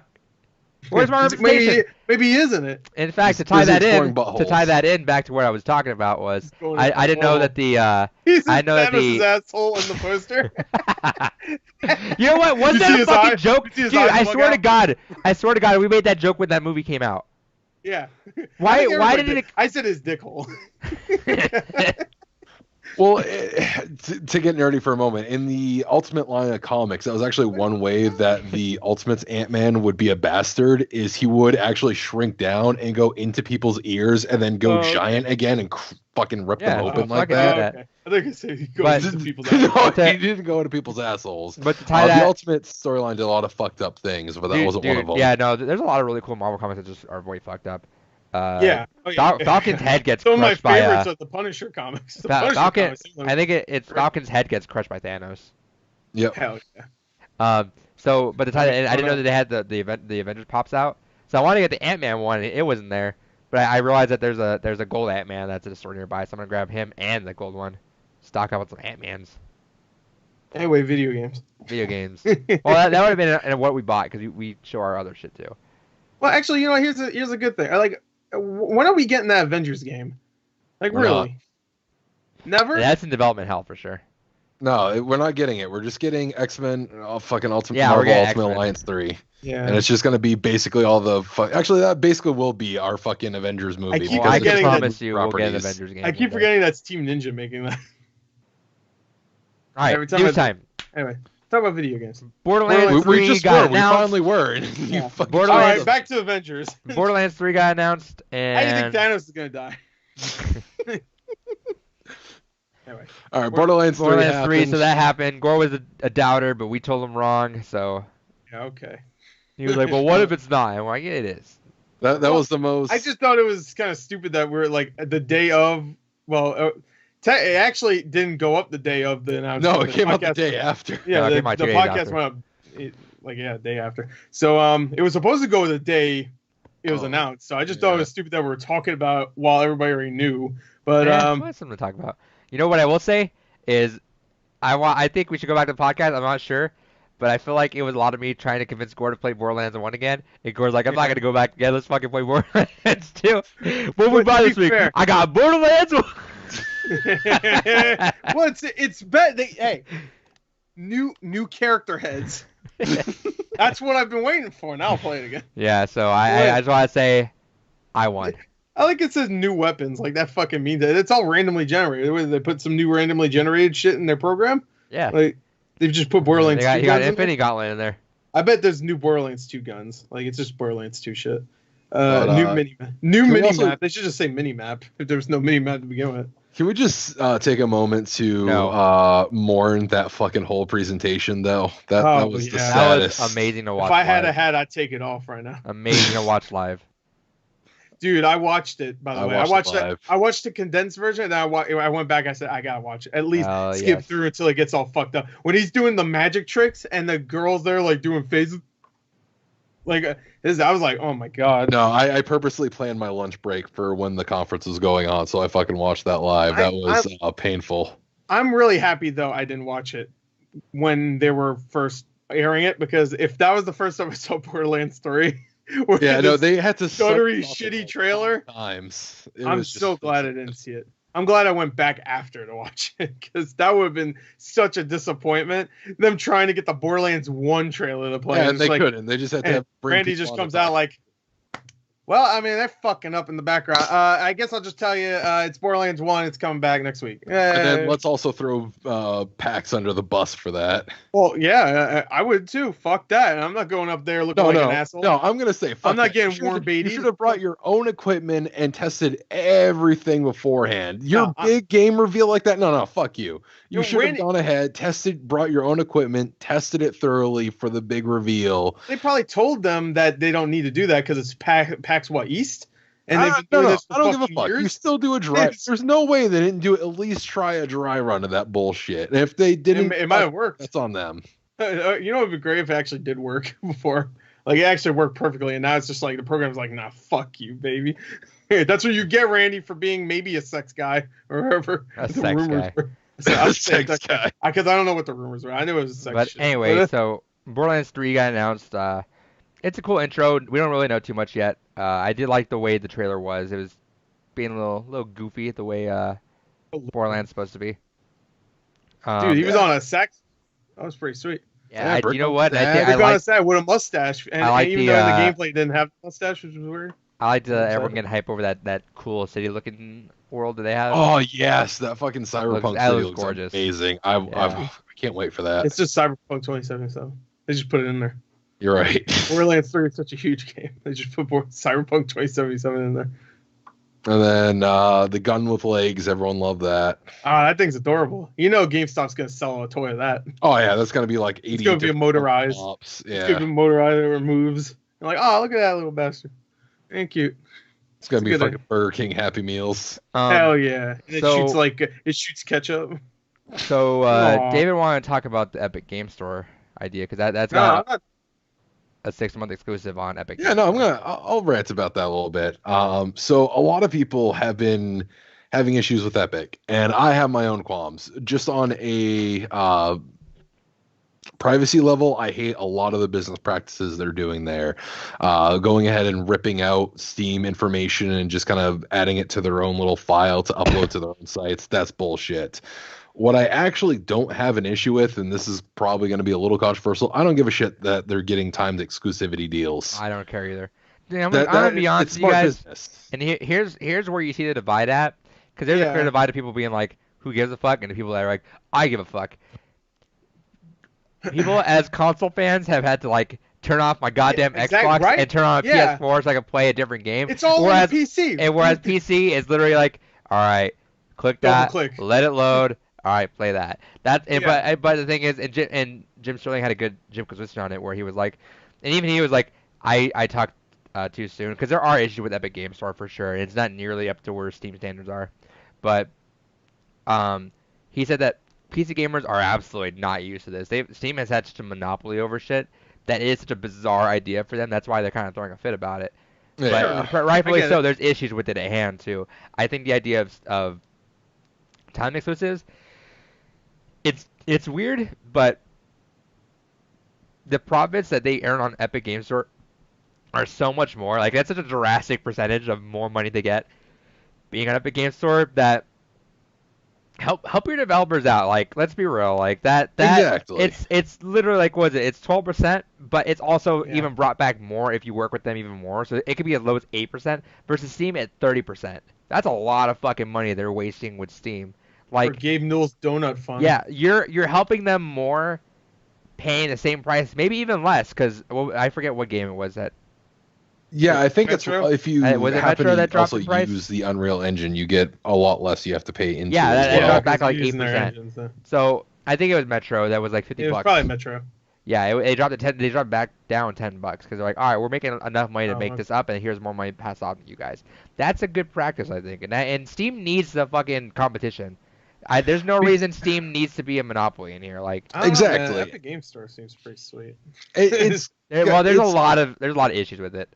Yeah, I was rooting for GOG. There's a lot of issues with Steam too. So. Yeah, exactly. And I was rooting for GOG to be the big counterance to it, but I don't think that's going to happen. I think GOG is just going to live in its own little niche world where they'll just do their own thing. No one will give a shit until Cyberpunk 2070 comes out or the new Witcher game comes out. And then people will care about GOG for a little bit again.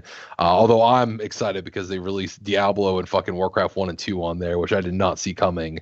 Yeah. But no, and honestly, it's not like time exclusivity is anything new either. I mean, it was like, what, 2 console generations ago with Xbox 360 and PS3 that we were seeing that same thing too, where Microsoft would get shit for like a year, then finally PS3 would get it. Yeah. It's not like this is an unprecedented business practice in gaming. I'm still pissed about that Arkham Asylum, because friggin', do you remember what Arkham Asylum had for PS3 that Xbox 360 didn't get? They have whole the Joker challenge map. Or you get to play as the Joker. I was like, yo, I want to play as the Joker. I'm just like, nope. Or they're just like, nope. You got it on 360, bitch. You get some, like, I don't even remember what I got. I think I got like you play as Nightwing or some shit. I was like, I don't give a fuck about Nightwing. I want to be freaking Joker. Like, screw Nightwing. So so that's my stance on it. It never came to Xbox, I don't think. Okay. No, I don't think so either. I think because that was like something with Atari at the time too. Yeah. It might have came to the Arkham collection. I'm not really sure actually about that one, but I'd imagine for the Arkham collection they would have thrown that in. So I could play it now. Oh shit! All right, never mind. Go ahead. I got it. But no, and that's my thing. It's one of those things. I still think that Epic Store has a lot to do on the back end to kind of earn people's trust, myself including. I'm keeping a sharp eye on it because at the end of the day, I agree that Steam does need competition. And like one of the most weirdest, bitchiest things I see people complaining about is, well, we have one installer. It's nice to just have it in one place. It's like, that's how you end up with monopolies, and that's how you end up with nothing else competing. And that's how you end up with fucking developers paying fucking 30% per sale. Exactly. Which is dumb. I mean, I get that was a standard, but I'm so glad someone's here to like, hey, we'll work with you and give you more money, because we're getting to the point where every company's like, we're spending too much. And honestly, like there's you can go either way with it, you know. Games are more expensive, but do games need to be more expensive? We don't need every game to be an open world. There's a whole debate with there, and I'm not gonna get into that. But there's nice to be an outlet to be like, hey, all right, we'll work with you and not even affect the consumer. In fact, maybe even give them a little bit of a break where it's like, you're gonna make more money, not be pressured to put DLC out, and it'll be easier for everyone to get to. That's fine. And that's the thing, is I don't mind spending more money. I mean, one, we're all Switch owners. We pay a Switch tax, let's be honest, with a lot of the fucking games we get. And especially for me, where I import a lot of stuff, like when I picked up my copy of Super Robot Wars T, that was $70 to get that imported over. And that's just flat the game price. That's not the shipping and handling that went in with that either.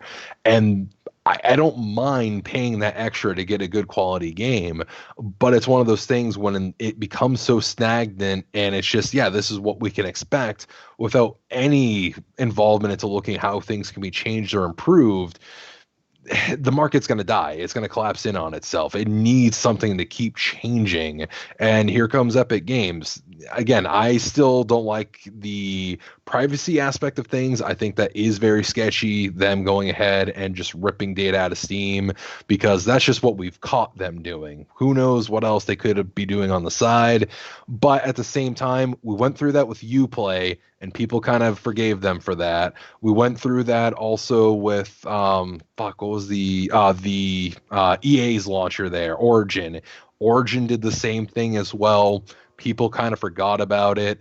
I think it's something that they'll be able to get past it. It's just a matter of if they add in the features people want and just keep basically hammering it being developer friendly. I feel, wouldn't it be cool if someone made some sort of third-party launcher just like be the home to all the launchers? Yeah, it's called Steam. A launcher.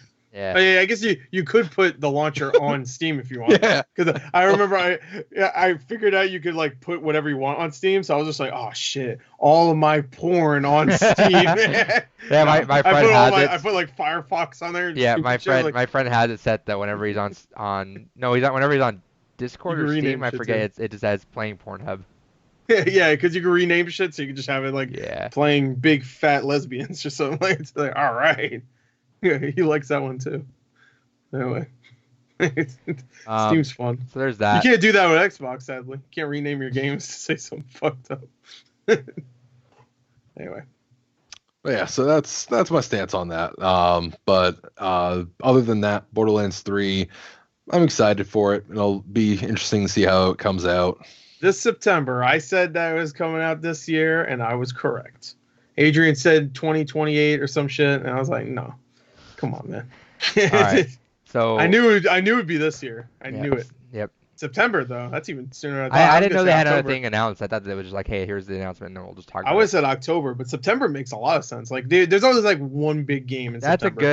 Man, I kind of wish it was August though. That would have been a good ass August game.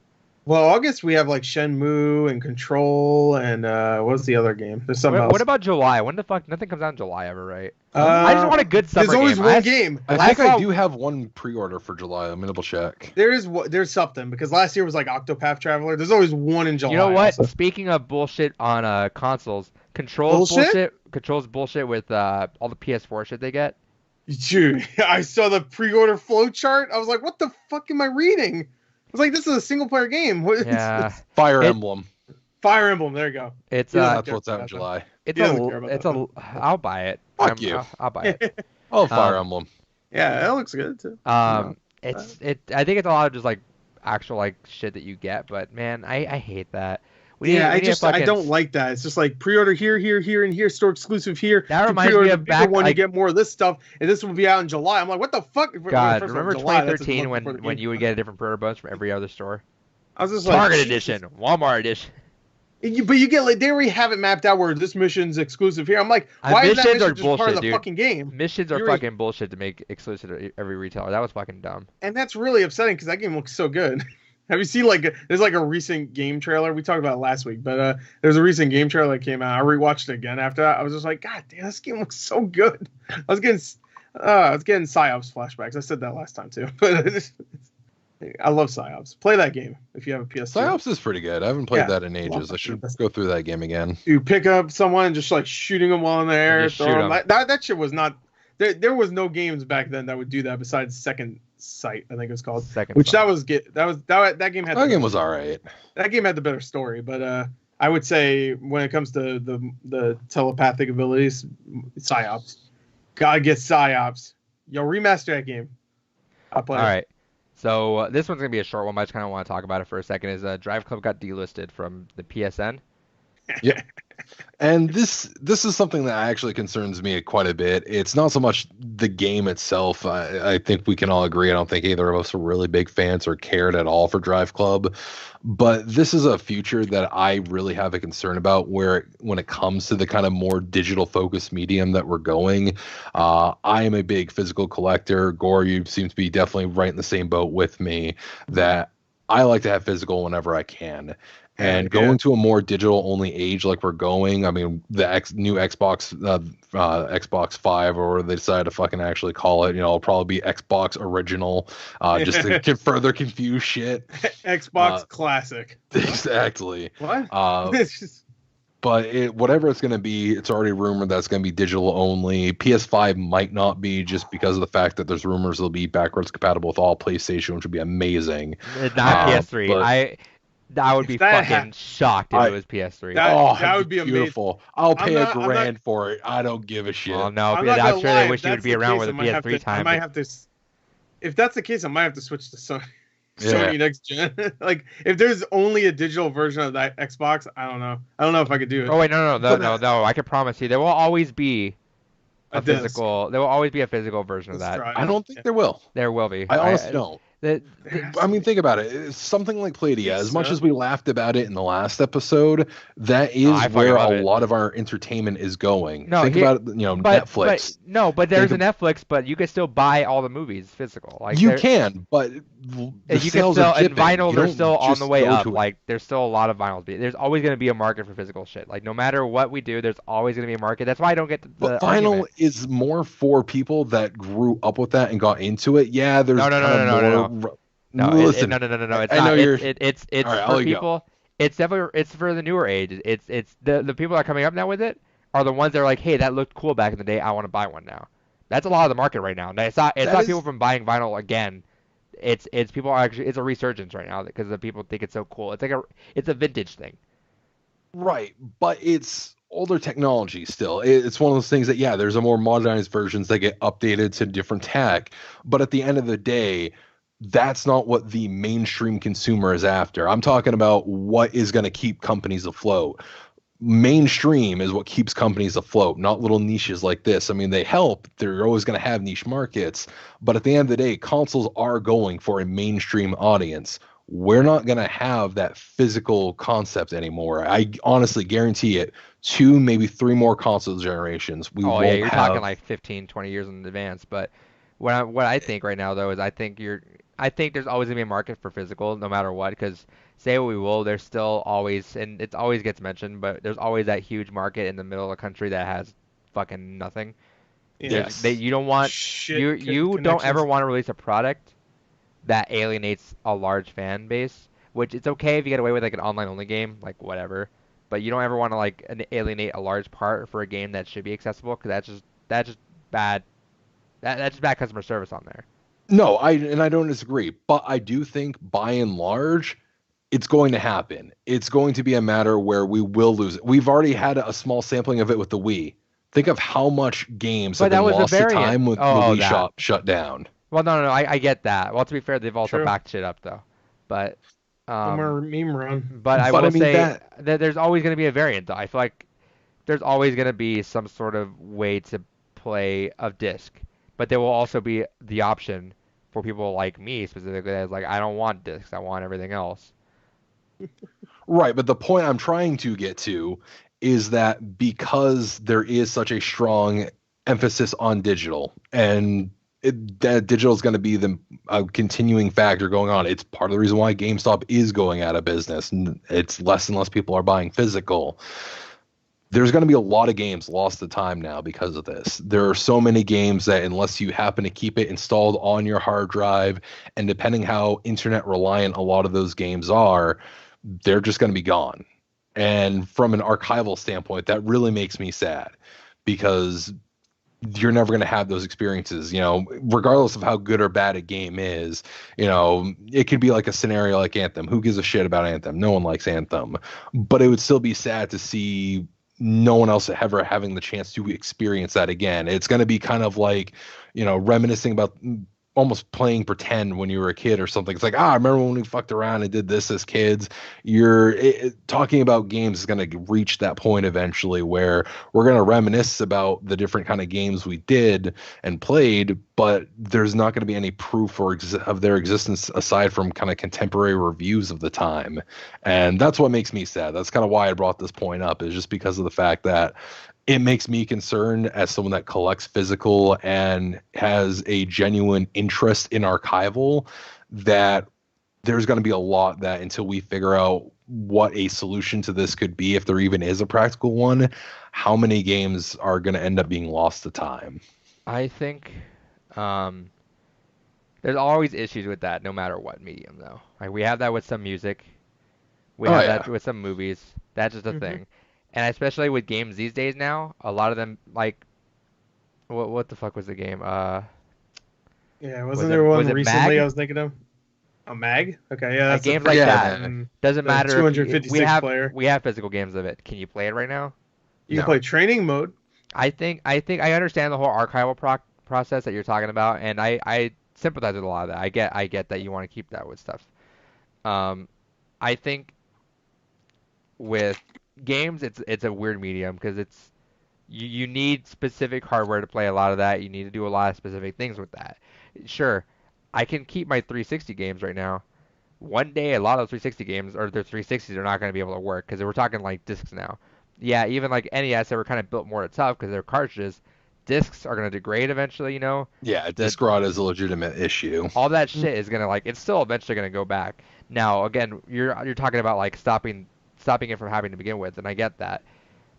In my mind, I feel like for the mass majority, that's gonna be such a niche thing, and I think you understand that too. Is you're very much in the Yeah. minority of like I want to preserve a lot of this, and that's cool. And I get that. I think with stuff like Oh, researching and everything, I think we have such a cool sort of database in YouTube and Twitch and all that. There's so many outlets to look and see how this game was. And yeah, it sucks you'll never be able to play it, but that's on the same token, I think, and it is a stretch, but I think that's going to be a cool memory. Like, yeah, you weren't able to enjoy this with all these people at launch. I wasn't able to watch whatever movie when it was big at launch. Like that's something that you're going to hear about and feel about that with sure, other but you can people. still watch that movie. You can, But and you there could. are movies And that have movies genuinely just you been can lost to watch. time, though. Yeah, but those were like I'm like thinking. early 1900s, I'm thinking like experiences though, where they like that. couldn't do anything besides put some film in a salt mine and hope it doesn't fucking deteriorate. I Yeah. That's mean, it. even some indie films. I mean, I got a few indie films in my collection that I seen them go one single release of DVD and then just vanish from there. Yeah, some of those are rare too. So like just the DVDs themselves. Yeah. Like there's certain movies out there that cost like hundreds of dollars just to have the DVD. I was like, no, that's okay. I think gaming is such a weird spot right now because the way the medium is handled is very badly. I think actual stuff like Stadia would be actually a pretty smart way to keep it going if assuming it Google sticks with their shit this time and doesn't drop it. Um, but it gives people more access if they're not able to buy all these consoles. Right. But it's a weird thing because yeah, all the Wii shit was gone, but eventually all the Wii's were not going to work forever. Like that. Like at what Sure. point do we blame the Wii Shop channel for that, or do you blame the fact that it's on proprietary hardware that is only accessible that way? That eventually one day the last Wii is not going to be able to work, so you'd have to find some really weird, awkward workaround, which probably wouldn't be able to happen to connect. I mean, that's what emulation is for at the end of the day. Right, and we but had that though. Didn't someone dump all the Wii stuff somewhere? Yeah, there are places you can get those and boot those into your Wii. Not that I know, but there are ways you can go about doing that. And for that purpose, it's great. I just wish that they're in a scenario like this, like Drive Club. That's one of those things where it's like if you're gonna go ahead and close the game down, at least release the source code, release the game or something, so that way you can be like, here you go, bam, do whatever you want. It's kind of like when a PC shooter or any kind of online PC game just kind of vanishes. As long as the servers weren't entirely private, or even then in some cases like MMOs, they can still be basically reverse engineered. But a PC game that goes away never really goes away. There's always a way to revive it in some manner. But using MAG as the example you brought up, there's no way to reverse engineer that without extensive knowledge of how their servers were even set up to begin with, to ever breathe life back into that kind of game. Yeah, and nobody wants to play that game anyway. Fuck you, that game is great. Yeah, if you like terrible first-person shooters, I guess. So, look, what other first-person shooter could you fucking get a headshot with a knife? It was a great game. Call of Duty. No, it actually came up in the kill cam. You can throw it in Call of Duty. You can throw it and get a headshot. No, fuck you. I win. MAG was 10 out of 10. Any game with a knife. I think with that term, I think delisting the games is very that does suck. Even if you're not playing it, I feel like there sometimes is never a good heads up about it. Yeah. Especially like Drive Club gave you a heads up about it, which felt good. There were some games that just fucking straight up just dipped, which is dumb. I think that's totally bad. Remember Alan Wake? So that came back. Yeah, I know it did because they worked out. They gave a lot of heads up on that though, because they knocked that game price down. I thought it was just like, oh okay, but they didn't announce ahead of time though. I thought they was just like gone. No, after so it was on sale for a while. They made that game dirt cheap, and they're like, yo guys, this is leaving, so fucking spend $2 on it and buy it. So that was fine too. There were some games. And that happened to like Deadpool as well. I think, but that was also a physical game, so that was fine. I think the number one most egregious one that people talk about is Scott Pilgrim. Yep.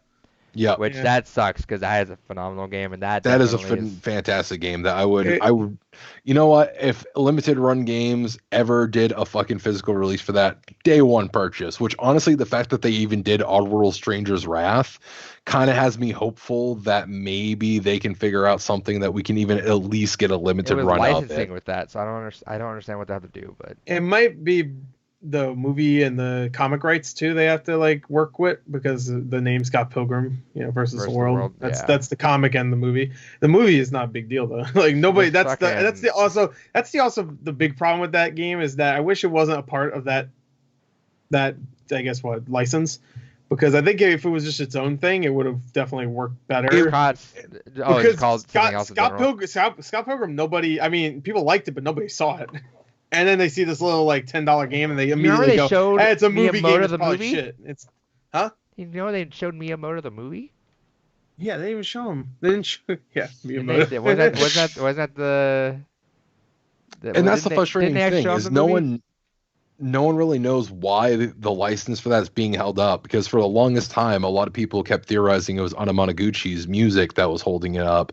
But I guess apparently the band got so sick of people fucking saying that just recently they actually put out a Twitter post saying that it's not because of us. Stop fucking blaming us for this shit. So no one really knows what's causing that. Wait, his name's Anamanaguchi, the guy that wrote the music? Yeah. Oh, that's the band. Yeah. Oh, okay, I thought there was a guy named Anamanaguchi. I was about to say that guy was born to fucking make music. No, that was a band. They do a lot of chiptune stuff. It's just all fucking really good. And yeah, that soundtrack for that game. Great. I didn't know. That soundtrack for that game is still fucking.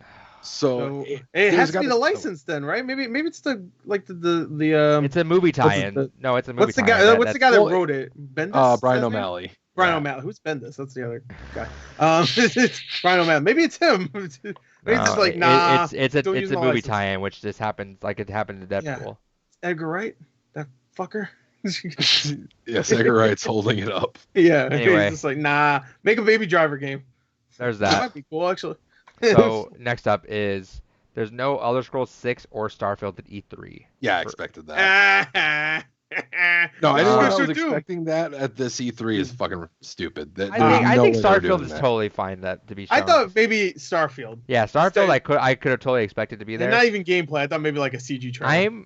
I kind of put this on there not really to talk about this specifically, but I'm just curious. I'm really just genuinely curious how Bethesda's gonna run this because they have to make a joke about 76 and they have to be upfront and say, hey, we fucked up. They already did. Yeah. They have to legit because they made the joke about Elder Scrolls being and everything. You know, like I get that they can poke fun at themselves just fine, but like they really need to come out there and be like, hey, we fucked up. 76 was a mess. We're sorry about that. They need to get because did they release a roadmap for it? But was that shit free?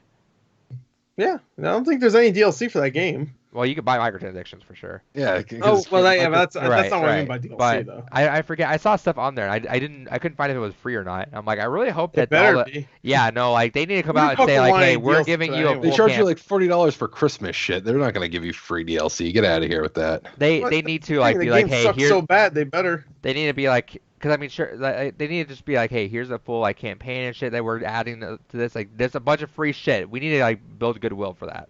No, what they need to do is take the game they have and throw it in the dumpster. Yes.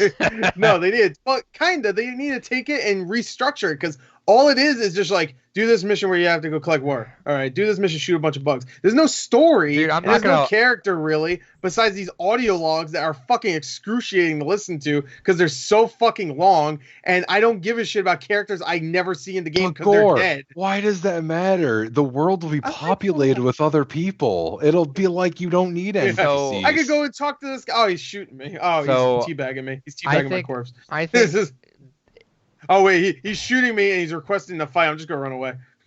As someone that's not really a Fallout fan to begin with, I think the idea of Fallout was cool. Like the idea of Fallout 76 is cool. The idea of Fallout, of course, it's great. It's a great. I don't think it's idea. great. I think there's a lot of flaws with it. And I could see people not liking. No, the idea I think is great. Legitimate. If they put actual NPCs in there too, then it's great. Right, that too. I was with David when they showed this off too. And I think I just had no interest in it. I was like, this is dumb. Like whatever. In fact, we didn't really care about the whole conference. The conference is kind of lame. Yeah. But I think they need they showed Doom. I don't know.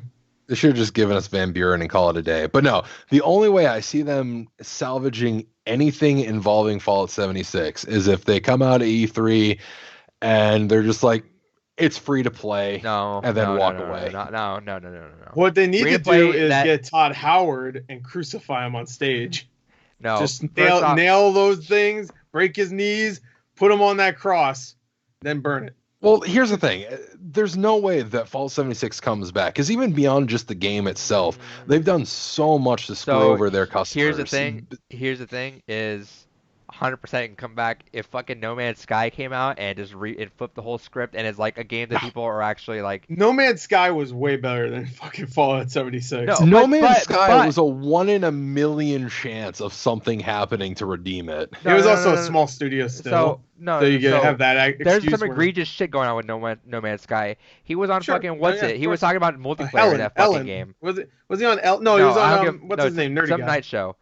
Colbert, right? I don't fucking know. I think it was Colbert. It was probably Jimmy Fallon because he does all the video game shit. Yeah, maybe it's Jimmy Fallon. No, there's some egregious shit going on with No Man's Sky, and that fucking shit was rough. Like maybe people have little goggles on with it now because it's doing a lot better. I think Fallout 76 had some shitty things go on. Specifically, I think the only specific the shittiest thing that came out of their hands was the whole privacy issue. That sucked, but I think everything else it sucks. But that's not anywhere near what fire I think No Man's Sky was under. I think but see, I don't think that's true at all, because No Man's Sky, I remember when that game came out, the worst thing about it is it was the best refund simulator. It was just, there was nothing to the game at all. It doesn't matter if there was. It lied to you specifically about a big feature. Multiplayer in that game was actually legit. I had friends that were like, hey, you gonna get that game? Not there. Yeah, that's why it was the greatest refund simulator. It does, no, it doesn't. That doesn't matter though. It's what I'm saying, because people didn't get refunds if they got physical games. I had friends that were actually hey man, we should get No Man's Sky. We can fly and hang out together. I'm like, I don't think it has that. And they're like, no, I saw him talk about that. They have it. I'm like, maybe they're from the future. Yeah. No, now, 'Cause now it but see, does. but that's what I'm saying is the game right now is fucking doing great. Yeah, It's man, got they're so much fucking nailing it goodwill. now. Every time a trailer comes out, it's being talked about fondly. Fucking Sean Murray now came out and actually started Yeah, talking he again. came out. I was like, yeah, everybody likes me again. Yeah, no, like that. Any game these days can totally. He was like a groundhog. Destiny does fucking bad at launch, picks it back up and fixes it. And there's always a Cinderella story that can happen with video games these days. Anthem But and stuff like that can do the same thing too.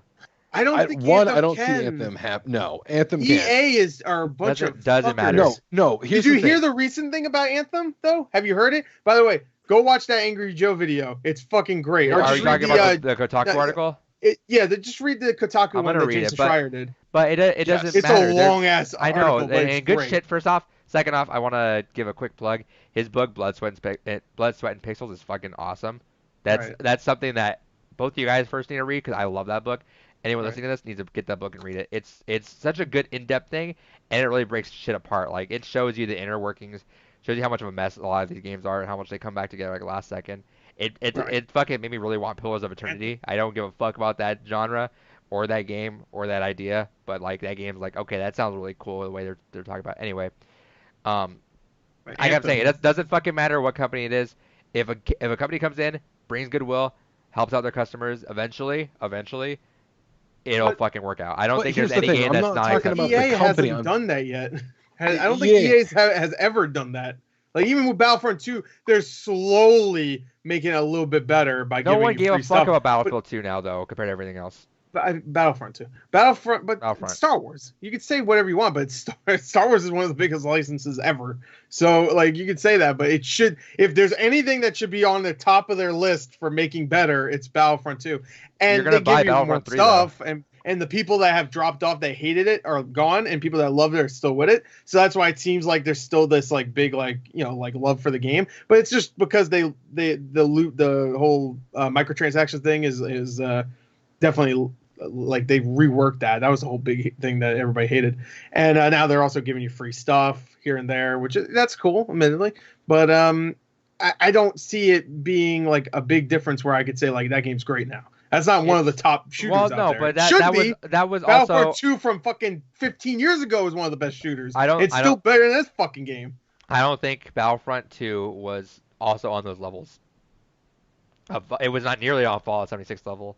And I don't think No, it was on I'm No Man's not Sky saying it level. was. I'm just saying And, it was yeah, still that's what I'm it was saying. still a shit show when it came I think out. the level of fixing shit and looking for goodwill depends on how much of a fucking garbage storm it was at Yeah, launch. I'm not saying that. I'm just saying EA has never came back from one of their shit storms and made their game better. And they have plenty. Look at Mass Effect. That shit's well, okay. Well, if you want to talk about that, they did the whole the new ending to that, which they didn't have to. I'm talking about Andromeda. But Mass Effect 3 though, so at least there's some. Yeah, but that was 7 years ago. That's some history though. They've done it release DLC to fix their fucking ending. Well, they had to do that. They didn't have to. I don't think they had to. Dude, they were hyping this big fucking ending out, and there was nothing. You bought the game already. They didn't have to. I guess technically they didn't. No, that's what I'm saying. They didn't have to. To be fair, it wasn't really them. It was BioWare anyway. So. That's what I'm saying, and that's what I was gonna say. This is on BioWare shit, not Anthem or not EA. And but this is EA's idea, though. Right. This whole thing about Anthem being a service. So if EA just says, fuck it, and just gets rid of Anthem and it says BioWare out to the slaughter like they did with Dead Space guys, Visceral, then I mean, that wouldn't surprise me at least bit, because they just like to clean up their mess, not fucking fix it. Just clean it up by getting rid of it, not just like, let me fix it. I don't know if they can ever get rid of BioWare, though, at this point. Like, they can, easily. It's EA. They don't give a shit. I don't know. The last two games, Anthem didn't sell as good as they wanted it to, and I'm sure they spent a lot of money on that bitch. Andromeda didn't sell that well, but the problem is that... So did Mass Effect. At some point now, we're running out of fucking companies for them to have. But the thing is that the sport games, they do massive. Yeah, so they can just keep that shit. That's their FIFA, even Madden and the what's the other game? Even the NBA game does okay. No, they can, but I think that's just a restructure of brand that they need to do, and obviously they're not going to put these games out if they didn't think they're going to make money. And they also still have Respawn too, and now they have Apex Legends. They don't need fucking BioWare anymore, not making any money. I think Apex is the best thing that's ever happened. Apex is a bigger fault to BioWare dying than Anthem is. Are you high? I think Apex doing as well and bringing a whole pillar up higher than BioWare ever was able to bring a pillar up makes It's BioWare. not about bringing a Not the pillar up same- for them. It's about money. Okay, and that's what I'm saying is I think the fact that Respawn is producing Apex like that, taking the world by storm, making all this money, more than BioWare's ever made out of any of this shit, says Sure, more BioWare's and leaves BioWare much more susceptible to closing up shop than Anthem BioWare is. should be more about the first person. I mean, not first person. I'm sorry, the story-centric games and stuff like that, which will never make as much as something like a battle royale game And with that's microtransactions. where EA's at. Like, And I get that, but I wouldn't say Apex Legends was the reason why Anthem didn't do well, because No, Anthem I'm does. not I'm pretty saying sure it that. has microtransactions, right? No, Don't they have no. like the loot crates and stuff? I'm not saying that whatsoever. What I'm saying is Okay. I don't know what you're is saying then. no. Exactly what I'm saying is EA's like, hey, we have this whole other thing that can raise it. It's like Activision and Call of Duty. We have Call of Duty now. We can funnel our shit there, and that's our backbone. And we don't give a fuck about fucking Raven or anything like that doing shit. That's what I'm saying is now Respawn's doing Apex and Star Wars. Like Respawn's over here making everything good. We don't need BioWare. As opposed to if there was no such thing as Apex right now and they were just kind of cruising through, I don't think they get rid of BioWare just because like that's still a pillar. No, they will get rid of BioWare because they don't need hypothetically. Yeah, Is if there was that's what no he's saying. Respawn He's saying there. they probably will now because of Apex. That's what I'm saying. Yeah. Is Respawn. that, Gotcha, And okay. Remember, Respawn has that Star Wars game coming out later, which will be a single player thing. Hopefully, they said it will be, but who fucking knows? They're gonna try to do some Anthem shit with that.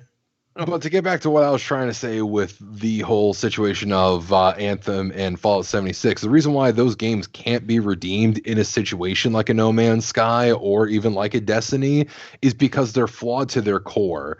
They're broken, unfinished games, especially in the case of Fallout 76, where they're using a almost 12-year-old game engine for in purposes it was never designed for. And same thing with Anthem's case. Frostbite was never designed for anything they're trying to do anything with it.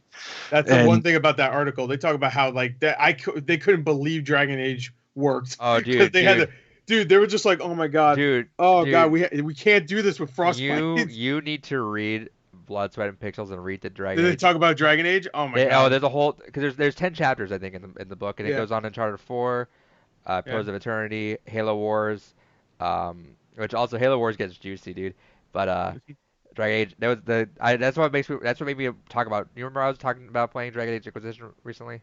Yeah. Because I read that whole thing. Yeah, and they talk about that, and they were like, dude, we had to use Frostbite, and we had to create how to do everything. Like, that engine was not our engine, and we had to like basic ass shit that you could do in any other program. We had to fucking do all over again. Menus and shit. Yeah. It was just like little like menus, just like here's a drop down menu. They had to redo that just because they're doing RPG and not fucking Battlefield. Read the fucking book if you can get the Kindle version. Fucking read it. It's a phenomenal read. Jason Schreier is fucking awesome.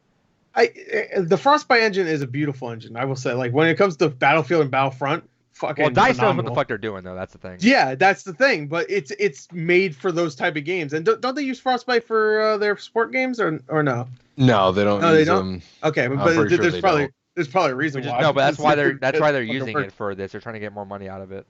Yeah, I know. That's what I heard. I heard that in the article too, that they use it because it's cheaper because they already have it.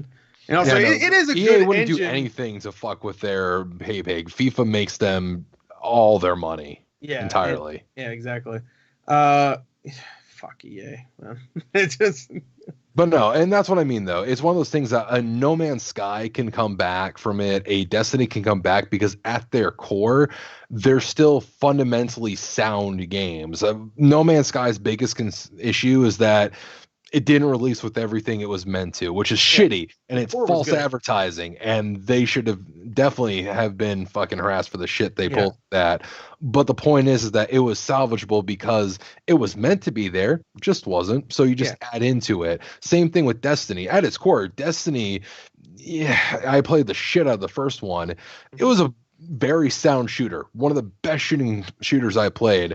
It was boring. The story mechanics were interesting, but they were far between. Then Taken King came out. I was like, oh fuck yeah, this is the excitement I wanted out of this game. Now I have good mechanics and a good story and great raids. Fallout 76 and Anthem at their fundamentals are absolutely flawed, broken, and just not good. You can't add anything to them without basically redoing the entire game, at which point just do a different game. I disagree with that. I think you can actually add missions and stuff to that, and it's not going to be. You can, but what he's saying is that the performance gameplay is so like limited too. Right, and I get that, but I think the people that did enjoy it, because there are people that enjoyed it. I think at that point. Yeah, but it dropped hard too, didn't it? Like the player base. Yeah. Right, but I'm saying there's something. If there's anyone in there enjoying that game, there's definitely something to have with that. And I think it's possible. I think specifically for Fallout 76, I think it's definitely possible. You need to add a lot of new shit and just entice people back in. Not free to play. Free to play is gonna burn everyone that bought the game. No, Anthem shouldn't be free to play. Anthem shouldn't, but I think Fallout 76. No. Fallout 76 totally should be free to play. That one definitely. I think that's burning the people that actually gave a shit to buy the game to begin with. Well, the thing is, now the game you can get for like $15 anyway. You might as well just make it free to play. Like by the time E3 comes out, people be selling that shit for like $5 online. So. I mean, but German companies that literally gave the game away. Yeah. If you bought any other game, they would give it to you for free. I don't know. That's like saying No Man's Sky needs to be free to play. It doesn't really need to be. Like, you could still sell copies. In fact, they sold the copy on Xbox for full price afterwards. But they fixed it though.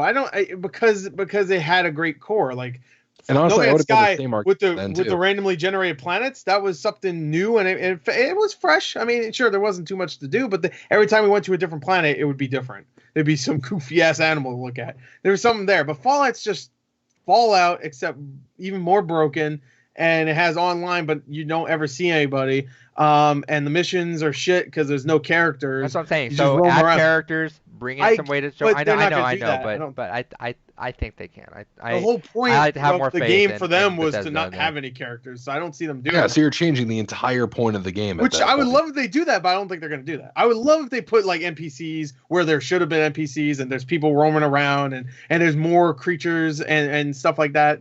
And maybe actually fix the game when it comes to its. And see, this is what really has me so concerned with Elder Scrolls 6 and Starfield. Is they're still using just modified engines for that? Do we have that confirmed? Yes, that has been confirmed by Todd Howard that they're for Elder Scrolls 6 and Starfield. It's going to be a updated version of the current engine they've been using all these years. How come they don't use the Doom engine? That's not the same engine, is it? No. Dude, they need to use the Doom. That game was fucking phenomenal. I'm pretty sure Doom uses Unreal 4. Oh, they just use Unreal 4. I mean, I know it's not Bethesda making the game, but they produce it and they really like they show it off like it's one of their games. So they should just use Doom because the Unreal Engine, if it is that. I thought it was id Tech though. I thought they called it that. But that sounds right. It was the Rage engine, right? Huh? It was the same engine as Rage. Yeah, I think so. I think it was a mod. Yeah, id Tech 6 is the engine that Doom uses. Dude, but Doom looks phenomenal. I don't know if that engine's built to like handle vast. I know, but I think Bethesda really needs to, these games are fugly as fuck looking now. I think Bethesda really needs to come back. I just hunker down for a bit. It's the same thing I felt like with Valve before they stopped releasing games in general. Was like that engine. I just did not like Source Engine at all. I started getting sick of Source Engine. Yeah. That's for sure. Like, Left 4 Dead 2, I was just like, it didn't need to change this shit. And then Portal 2, I was like, yeah, Portal 2 looks fine. It works because there's no human characters. I was like, all right. So unless they honestly do a genuine overhaul from scratch, and it's just their engine 2. Or just finally just fucking realize you can't just keep patching the same thing and just use Unreal Engine 4. I'm not optimistic for Elder Scrolls 6 and Starfield. Starfield, I hope is good because that like a Fallout or Skyrim space game. We just need more space shit. I love space shit. Like No Man's Sky is cool. We need more space shit. But yeah, No Man's Sky is cool, but that's not exactly what I want from like a game that's in space. Oh fuck, motherfucker! I want more of a story. I want like if Mass Effect actually was kind of like what I think Starfield would be. Which I think is going to be more like... I just don't have faith in Bethesda anymore. I really don't. I still like Fallout 4. Fallout 4 was great for the first 20 hours, and then it's like, wait, this is just running into the same fucking knee-deep content that I've been doing this whole time. Wait, 20 hours? That means you beat it twice. We know. Exactly. We know a friend that beat that game in like 6 hours, right? Yeah, he beat it in 6 hours. He beat all of it, 100% of it. No, I got 60 hours in the game right now, and it's one of those things that, I mean, yeah, it's fun, but there's nothing ever new in it. And the fact that you can run into the same bugs that you ran into with Skyrim, which can be the same bugs you ran into with fucking Fallout 3 and Oblivion. I don't know. I don't have hope for the company to actually do something credible. Maybe. What we need to do one day, Chris, like legit, we just need to uninstall Overwatch. No. We need to uninstall Overwatch and just fucking play. I need to do fucking No Man's Sky. I really want to play No Man's Sky. I have it installed. I want to play that too. Yeah, but we have to. The problem is it's so tempting. We just want to stop playing and go to Overwatch. This is the one thing. All right, can I just say my pet peeve with games nowadays when they have multiplayer is that you always have to do the beginning portion of it. I get it. Okay, for the beginners, they're like, you have to learn the controls and shit and stuff. But people like me, that's just like, I know how games work, and I don't even give a fuck how this game works. I just want to play from the get-go with people. Yeah. No Man's Sky, I think you have to like play the first 2 hours before you even fucking join someone's game. No. I think so. No, I definitely had someone join right away. Oh, okay. Well, you have to do the tutorial though, so you have to do it with a friend. So either way, you have to do it with a friend. So you might as well just do it by yourself because you're just gonna be doing. All right, set up the base. Yeah, I may to do that. I may pick up No Man's Sky if only for the VR. Weird. VR, I might actually pick it up because PS4 No Man's Sky is pretty cheap like once in a while when you find it used. But I don't know, dude. Well, anyway. The Division was like that. We just need to uninstall Overwatch for a month. And no. Because it's so easy. Dude. Whenever we're playing anything else, it's so easy to be like, I play that when I'm not even in the Skype calls. I do too. I just want to one day just be like. I got to do my placements. I can't do that. I'm gonna lose my. I need to get my gold weapon for whoever. I wish you guys would just get it on PC so we could all play. I should get it on Xbox. No, because fuck that. I actually do have it on PC also. We should play on PC then, because fuck leaving keyboard and mouse. That's the way it's meant to be played. My hands are like baby hands. I can't. It hurts. I feel like I'm being crippled. I got it on my PS4 and I played. I'm like, yeah, this is an alright game. I think I'll get it for PC. And that's like, yeah, no, I'm not going back to controller. Let me tell you why though. It's because I don't like playing on a fucking like desk with my keyboard and mouse. Like I don't like playing. I want to chill out with the controller. Yeah, dude. I'm straight just fucking. All right, let's play some Overwatch. Yeah, that's how I play PC games. What the fuck do you do? You fucking grab your keyboard. You're just like. Yeah, basically, honestly. That's dumb. That's not comfortable.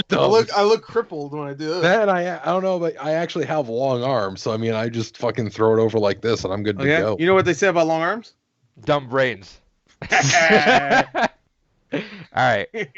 Let's talk about PlayStation PSN refund policy. Oh my God, who cares? David, talk about this. If it sucks, then fucking give your money back. They're kind of going to almost like a more Steamish kind of concept. No, where this fucking policy sucks ass. Does it? Yeah.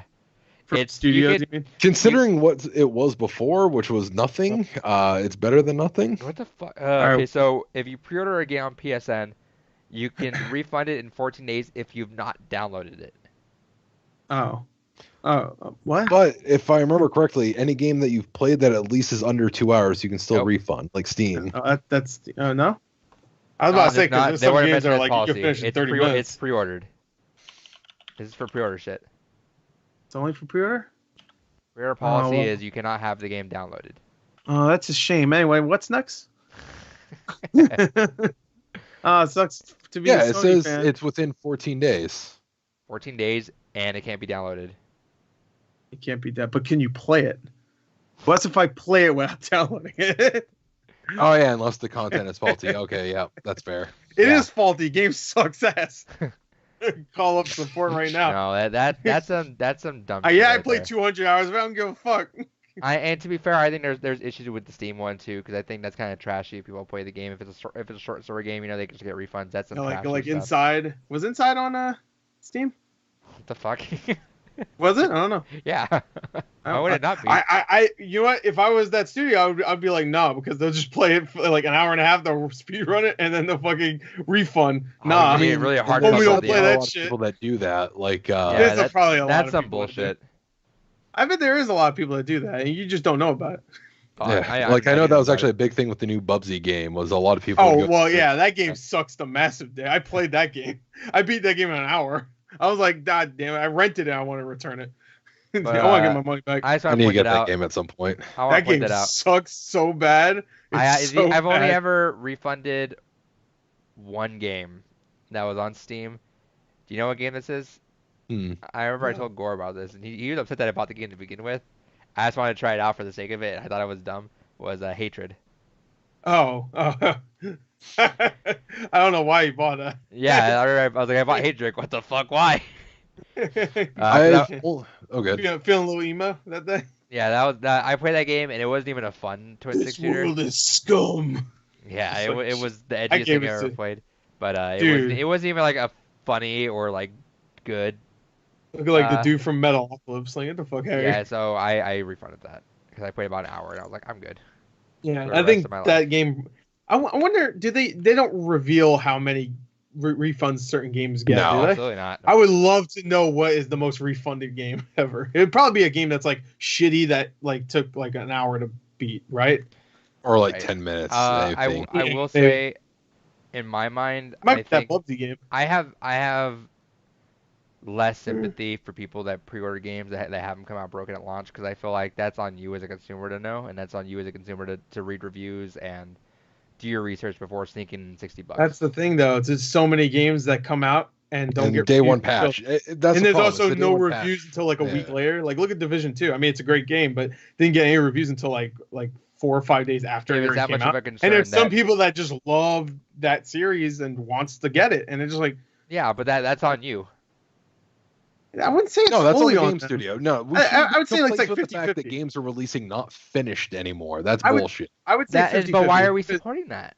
I know, but I'm saying I'd say it's like 50-50. I think it's partly on you, yeah, but let's not forget that the studio made a shitty game. Let's not go like, whatever. They did, but that's just me asking. It's like, why are we supporting that? Just don't. I know, but like if it's a big studio that usually releases games that are quality, like you could say whatever you want about Ubisoft having glitches, but most of the time their games are good, at least good. Like, what was the last bad game they released? Unity. The last 4 Assassin's Creed game. No, Origins and Odyssey have both reviewed fucking well. Syndicate reviewed well too. Yeah. I like compared to Unity. You didn't even review that badly. It was like 7s mainly. It's just, I feel like it's like I blame myself for buying the collection when that came out. You should blame yourself for buying Hatred. I do agree with that. I can agree with the sentiment, because we should be, as consumers, voting with our wallets and not allowing these policies to be endorsed.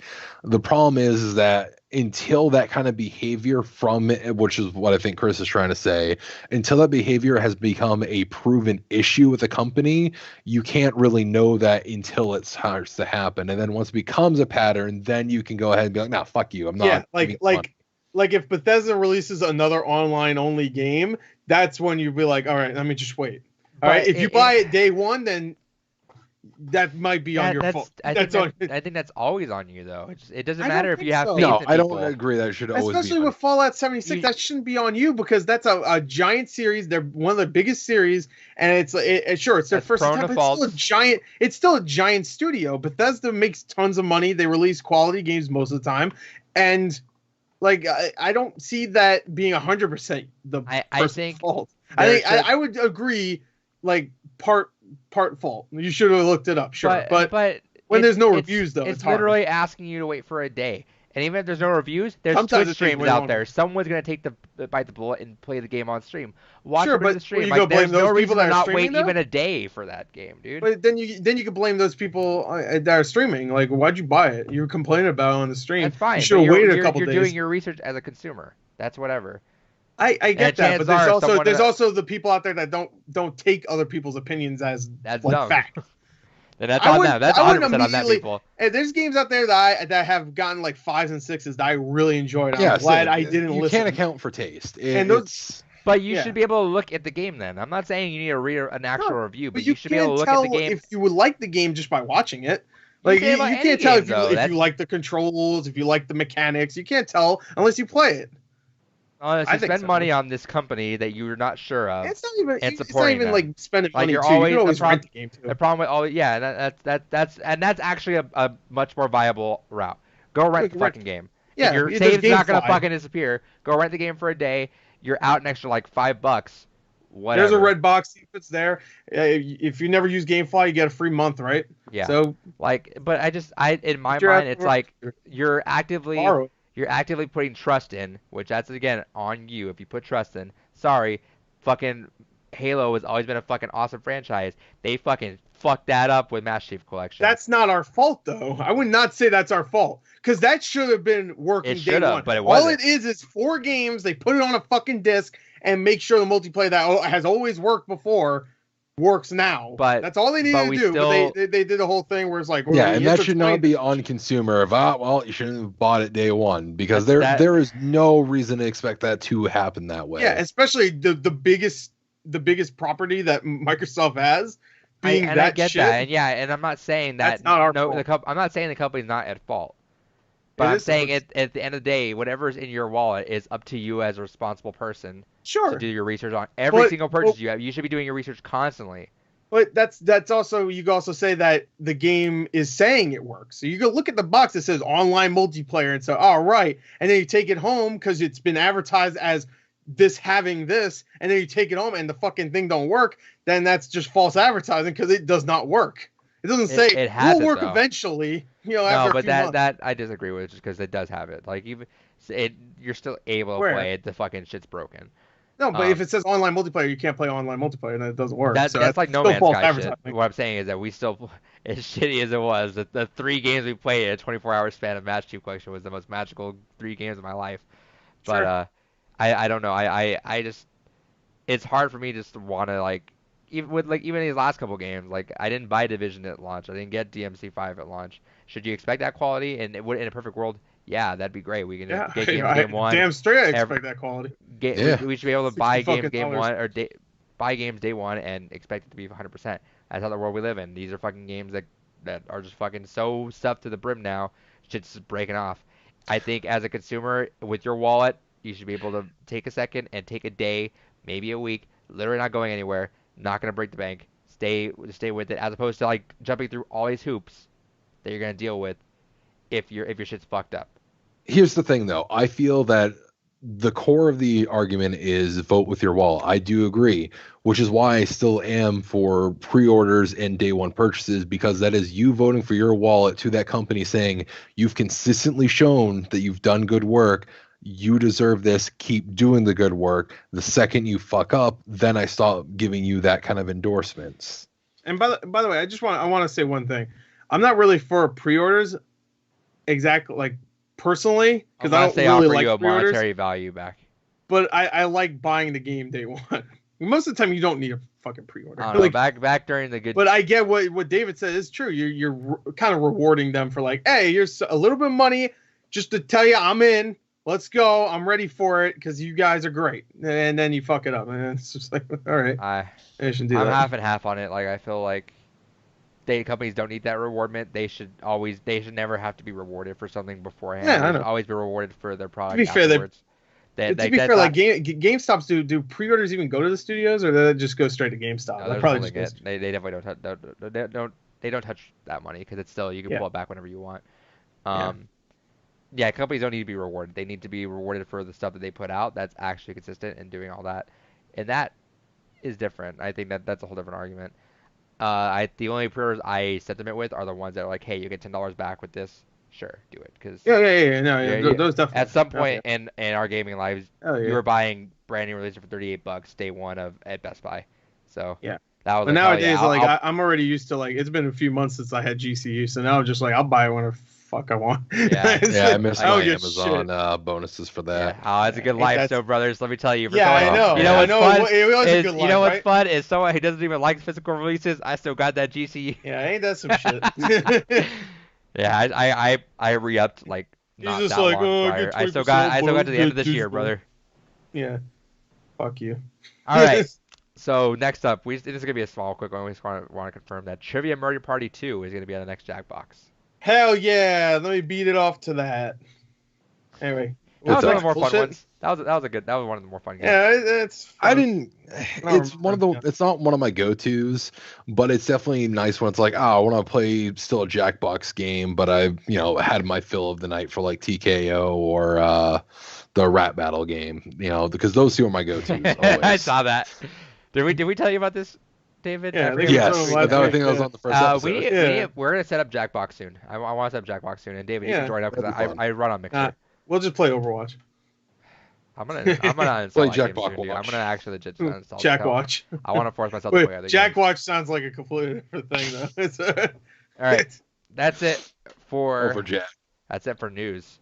So we're gonna go to this really quick, and then we're gonna play the game, and then we're gonna call it. Okay. All right. So, bullshit. And you want to turn off your mic because this is leaks that you've been trying to avoid. Well, I already know one of them. Which is Persona. That one I know. So. Is that what you're talking about? I could tell you one of the other ones. I feel like that one's been so long rumored that. Actually, I know an easy way to answer this. Hey, Gore, you remember the video Brian Altano put out for Nintendo Switch saying everything is coming to Switch? Oh, that. Yeah. Basically that happened. Oh. All right. Dungeons and Brazzers? Yeah, Dungeons and Brazzers. Yeah, Dungeons and Brazzers. Hell yeah. All right, so you don't want to hear the next two. You can still hear me, right? Yeah. Yeah. Okay, I'm gonna just turn it down. Go ahead. Talk about your leaks. Goodbye. It's not turned down yet. That's why he's still. No, it's not. It's not yet. I just want to make sure you ain't gonna talk some shit. Yeah, I know that. That's what you do. Right. All right. I turned all the way down. All right. Yeah, he's still waiting.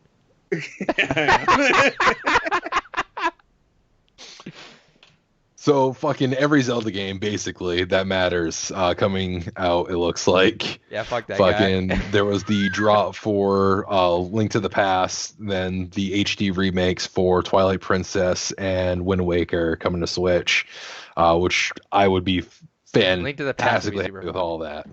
I'm curious how they would do that. I don't know. Just I'm pour curious. over the Wii U version. Problem solved. Link to the Past? Oh, for Link to the Past? No. For that, they're either going to do it basically as one of like the virtual console releases I could see putting in a little thing, or what they might do is where we're getting the Link's Awakening upscale port, they might do that with that as well. But I don't want them to do that same art style though. I really don't either. Wait, is Link's Awakening that's a sequel to what? Oh, that was a sequel to A Link to the Past. That was the one that was kind of yeah, never mind. I lied. I'm totally down for that same art style then. I want to keep it consistent between the timelines. Yeah, because technically it was a what if, because the whole game ends in it being a dream anyways. But spoilers. Yeah, because that was originally with Game Boy released and that came out. But okay, I see that. If they did the whole art style, to be fair, I don't want them to do it just because I think it's too soon. Like that was a cool art style and that's so unique that I don't want them to just like do another one right away. But yeah, I mean, I'm also down with it. I kind of want to play Link to the Past again. And then Metroid Prime Trilogy. That's the worst kept secret. I'll never not buy it. What? I said I'll always rebuy Link to the Past. I'll never not buy it. It's my favorite Zelda game still. I think and Metroid Prime Trilogy is the most obvious thing that we know is happening. The only reason it's everyone was. I think what happened. My theory is what happened is that they were gonna have, because they've never missed a January Direct until this last time. I think what happened is they were gonna show off Metroid Prime. They went down there and saw that it was a clusterfuck. So like, all right, we're restarting this. And then they're like, all right, well, we got to restructure our Nintendo Direct. So they waited, put out the other one in February, and they had to move around stuff, aka move around Metroid Prime. And I think they were going to announce the trilogy. But now what they're going to do is since the trilogy, or since Metroid Prime 4 is so far off now, they're going to wait to stopgap the trilogy sometime later this year, I think. I agree. And it's one of those things that in a better world, we probably would have already heard about the Metroid Prime trilogy by this point. Right? It's the worst kept secret. We know it's happening, so. Yeah.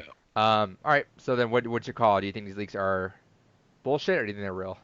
I think they're legitimate. If it came from any other site than like Best Buy, we've seen before in the past where like Witcher 3 for Switch was kind of leaked on a couple other sites. Walmart's notorious for having shit that's like half of it's true, half of it's not. So we don't know yet.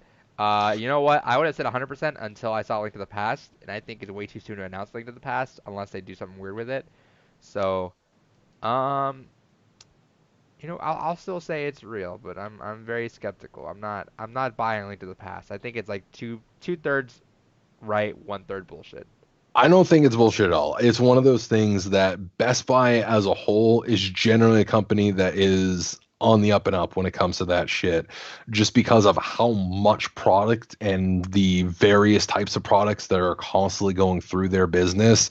I can expect a slip up of accidentally, oh shit, we didn't mean to put that up yet. I can't expect them being like, oh, well, this product that we never had coming through. And so I think if anything, Link to the Past, like I said, I got two theories on that. Either it's just going to be a digital release, which Best Buy does sell No. little e-cards Well, for no, it's that. gonna be a physical. Like, let's be real. There's always gonna be a physical Zelda. I mean, they didn't do that with like the 3DS or anything. What do you mean? They didn't do for a lot of those games that they No, did but put they're out not there. gonna port they're not gonna port an SNES game over like just the way Oh, it is. They're gonna do something to it. they could. That's one of my theories. Is that could be like the first wave of how we get some of like the SNES games It's gonna on be SNES Switch. Is they, Online. maybe They want to make you pay $20 a year, the extra $10 a year for SNES games. Like, let's be real. They're gonna even though they gave it away for free on Twitch because whatever.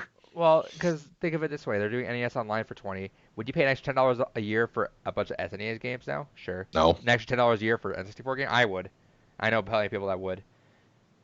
And I think they wouldn't separate that. They're gonna make that exclusive to that. Pay this much. They're gonna make a subscription, and that's fine. But I don't know. Two thirds right, one-third bullshit. I think. Let's get onto that game. Let me talk where they were.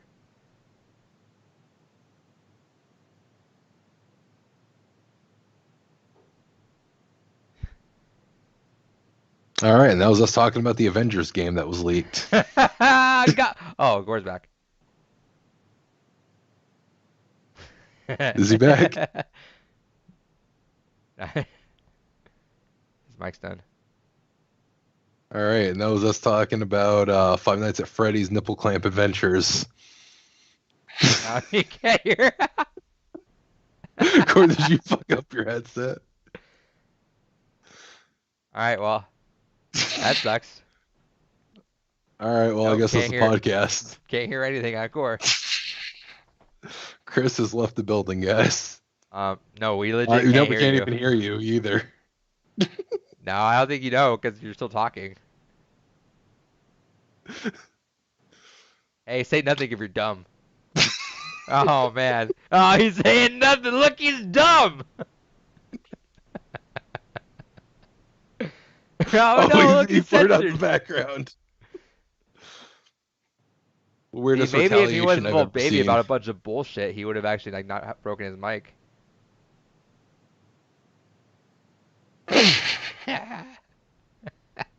All right, I think we should just end the podcast here before this bit goes on too long. We still got that game. And then we're gonna end it. Wait, what game do we still have? So I'll give Chris another second here. How you been? Been working. How cold is it up there? Not too bad, although we did get snow today. That sucks. But I've actually been able to go without a jacket for the last few days, so spring is here. Hello? Oh, there we go. He's back. Jesus Dad? Christ. It wouldn't fucking let me unmute it. It was telling me to blow myself or something. I don't know. Dad. All right. There you go. I could hear everything you fuckers were saying. Oh yeah, I heard everything you you're said, dumb. You rat Look fuck. at this dumb boy. Didn't matter anyway. You couldn't hear me. I guess I'll just be dumb. Fuck it. You know what? You know what's fucked up too is that I'm recording the audio separately, so everybody can hear me if this audio gets put up. Nah. But it It's won't. funnier if it's not, though. Yeah. Anyway, Cut out let's all play. your audio. Let's play this fucking game before I kill you. All right, so I don't have a name for this yet, so we'll get a name for it soon. But what it's essentially gonna be Game. is this is a trivia game. So what I'm gonna ask for you guys for next week is give me about 20 of franchises that you guys know, and I'm gonna give you guys trivia questions on each of them. So Chris is gonna get his own question, David's gonna get his own question on something that they both know specifically. If they don't get it, the other person can steal for double points. Okay. All right. That's it. Okay. That's, all right. So since I don't know, I didn't get anything from you guys. I assumed two topics that you guys would each know, and I'm gonna give you guys Okay. a question. Then I'm gonna give you guys a bonus question on Okay. this. All right. Both are available to steal, and we're gonna keep track of points, and then we'll figure out what we want to do from there. All right. So we'll start this off with David. Yo. Okay. Your franchise I'm giving you is Tekken. All right. Okay. All right. Tekken Tag Tournament 2. One game with a lot of characters in it. Yes. Tell me the characters that didn't make it to the roster I thought that was the question. that were in previous games. No, shit, Roger Jr. digging it. Gone is the one that immediately comes to mind, if only because he's only been in Tekken 3. That's one of them. I would know this. Mario, Princess Toadstool, and Medea. Shut up. I'm genuinely trying to think. Franco. Zapdos. Frankie. I mean, if we want to get real technical, the original King and Armor King weren't in it. It was their predecessor or their successors. No, we're not doing dumb shit like that. All right. You gonna say some fucking hentai shit next? Oh, blurry. Thanos.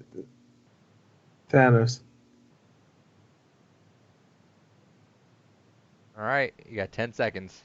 Yeah, other than God, I'm honestly struggling to think of I'm gonna start you at 10 seconds right now. Fucking, what was her name? Julia technically wasn't in it. She was as her wrestling alter ego. So Julia, Nope. her regular Nope. Julia. Unfortunately, you were wrong. There you go. The One only third of other a character not in the game is Tetsujin. Oh, gotcha. point. All right. Jin. Well, I should have given that to Gord actually to steal, but I don't think you would have Jin. anyway. Yeah. Tetsujin. Sorry for that. Tetsujin. I'm still counting Tetsujin. her though, because technically she was in the wrestling persona, so it wasn't actually her. No, you're wrong.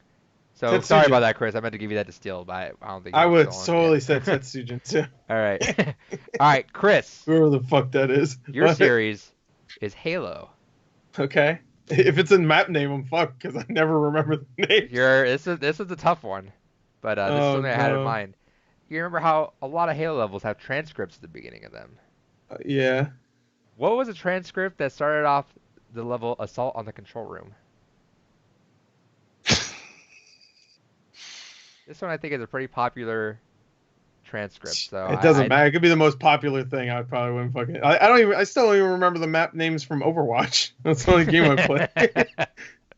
Dude, I'm terrible with this shit. I don't remember names and titles for anything. I'm surprised I even remember Halo, the title. Like, what's that game with Master Chief? Evolution of Dance. The beginning of the end. Fantastic three-way.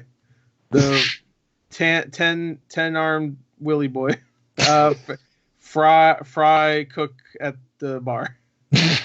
Bang bus on tour. I think we're going through Chris's job history now. What's it start with? What letter? I. Caramba. I. Macarena. All right, what is it? I don't know. All right, can I guess? Yeah. He probably knows it. I need a weapon. No. Oh, It was damn. All called right, that's all I know. It was called I Would Have Been Your Daddy. Oh, I don't know. You remember that? I would have been your daddy. Sounds familiar. Yeah, but, so that's when you is first... this from Halo 1? Yes. I don't That's remember. the level where you go down the hole and it's the whole snowy level. Oh, yeah, I know the level. I don't remember that transcript, though. Dude, I don't remember shit.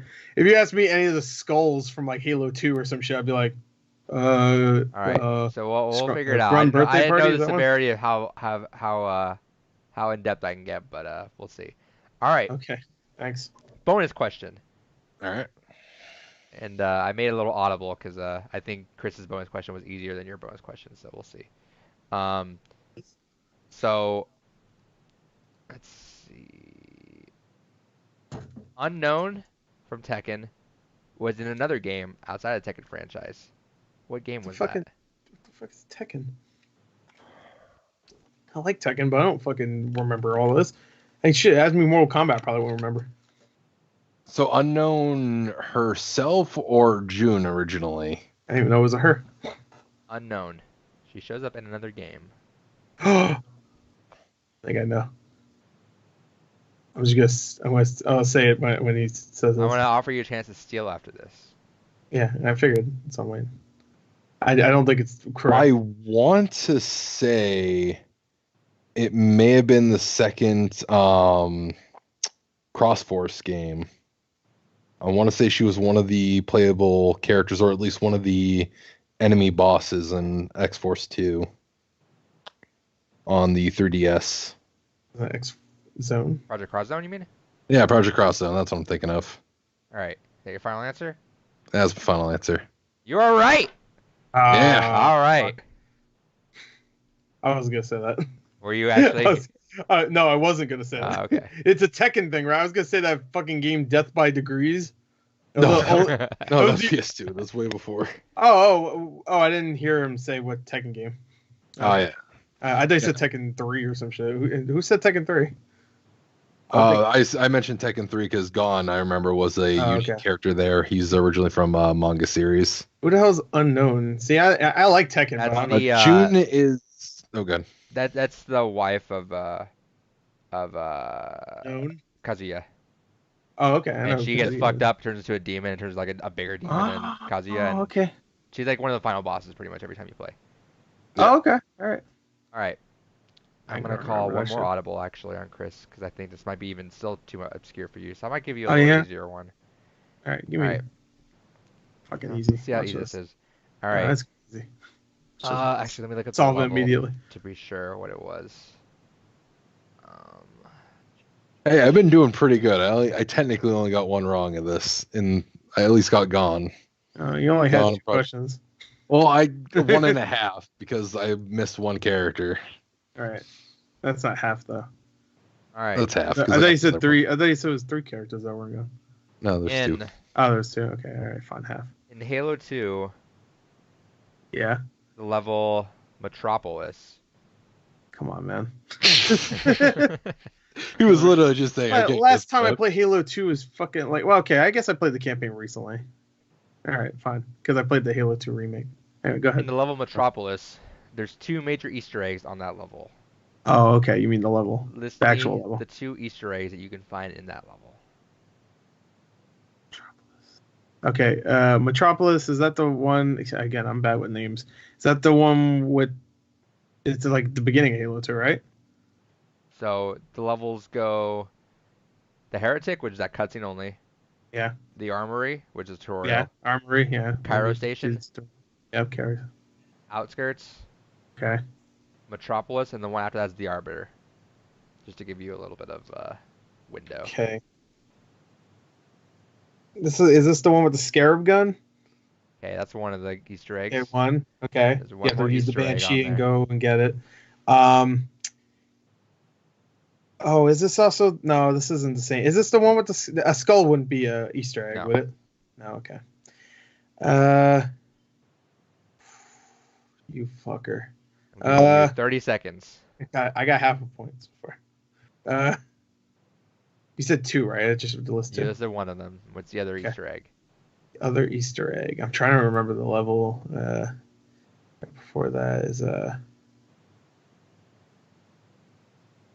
it have to? Seconds. It has to do with something with the Marines, right? No. Okay. No. I thought it was like seconds. dialogue between Marines. I thought like somebody says something to someone and it's like considered. No. Okay. All right, final guess because you're done. Okay. The Cortana blows you. David. No. What is it? Would Go you ahead. like a chance to steal? Yeah. I mean, I'll take a chance, but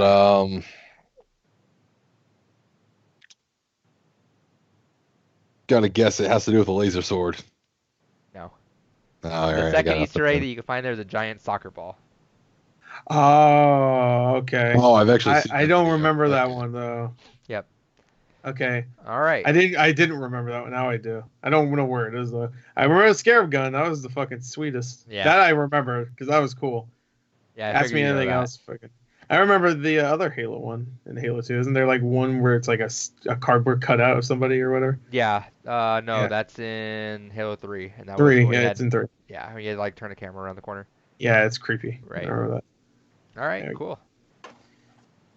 All right, so half a point and 1.5 points. Yep. So No. David's currently in the lead with 1 point. One Or and a half, trailing right thank you. behind in close second place with half a point. Close. I'm close. So what I'm Getting gonna there. want you guys to do for next week is list me off 20 franchises that you guys know inside and out. That way I can pull some trivia off that, and you're not gonna know what each other's franchises are, and you'll be able to steal off that if you ever need to. Fuck, I don't know anything. All right, I mean, I can go down the list right now if you want me to. Nope, I told you I don't want you guys to know each other's franchise. I'd say Overwatch, but then you drop some lore shit on me that I'm just like, I don't know. Yeah, but see, that's the thing is I can Pretty say it much, right like- now. There's no way Chris is gonna, even if he had a starting point, would go through half of what I would list. I don't think he could even spell half of what I would list. Yeah. I will say this: make your Gonna be franchises. searching up some weeb shit, bro. Remember, I'll say this: make your franchises fun for listeners, so maybe they can know. Okay. Not fuck the listeners. Well, I already got a few games that in mind. I think you know a couple of them, Major. Okay, if you want to do specific games, Series that do you you guys like. want to do specific games or series? No, it's a series. I think series. Okay, yeah, do series. Do series. Well, I guess one's a game, but it is a series. And maybe you guys pick the same series sometime. You never know. But I'm sure we will. so stay tuned Mario. for next week when we do that. No, Alright. we ain't doing it. Canceled. So that was Blue Rupees Podcast episode 2. Still Longer than clocked the in at last 2.5 one. hours. I don't know how. Thank you for listening. You can find me on Twitter at Depunked, and you can find me at Twitch TV/Depunked. Yeah. And where can you find Gore the Movie God these days?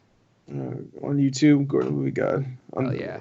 You can, I'm Gordon Movie God or Twitter, even Twitch. I'm Gordon Movie God. That's about it. You can find me nowhere else. In your dreams, maybe. I creep up in there sometimes. Blow you a little kiss. All right. David, where are you at? Usually the impound lot, but online you can find me. No one adopted you yet? No.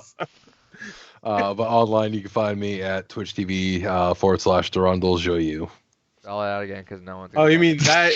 You mean that impound? You need to just restart your Twitch to something that you can spell out. No, fuck that. What, It's what SEO is it? friendly as hell. Wait, say it again. I'll try to spell it. DurandalJoyu. Durandal? Durandal? Yep, all right, you got the first half. Okay. And what was the last part? I forgot already. Joyu. Joyu? Yep. J? Yeah, you're. U? No. E? No. A? Joyu. Yeah, Joyu. It's French. O. Yeah, O, J-O. J-O. Joyu? All right, this is Gord's trivia Why? question for next week. Why? Yeah, there's a Y. All Why? right. Okay, Joy U. You got 4 more letters. 4 more letters. E-A-U-E. Nope. A-U-E. Nope. Joy U. You. You if I didn't say 4. You need to make a new name because no one's gonna know how to spell that. Fine. I got the first half because Durandal is a Mario marathon character. No, it's Marathon Bungie. Marathon Durandal. That was the Xbox Live Arcade game. Anyway, that's the only reason why I know how to spell that. No, Durandal's a legendary French sword, and Joyu is a dagger that was the companion piece to go with it. See, now I don't know how to spell it. Could just let me have fucking Marathon. All right, spell it Some out. French shit. Joyuese. U-E-S-E. Joyu. Yep. Okay. I'm not gonna remember that. Change your name. Joyu. Here, we should just have a link to it. Or we can link him to his new channel, which is VidGameGuy5. Actually, Scratch that reverse of my dyslexia kicked in again. EUSE. He don't even know how to spell it. All right, so tune in next week when he fucking fucking chooses his own name, where he fucking Some runs. fun- He this couldn't even French spell his fuck. own goddamn name. Goodbye, everyone. Motherfucker. Fuck this.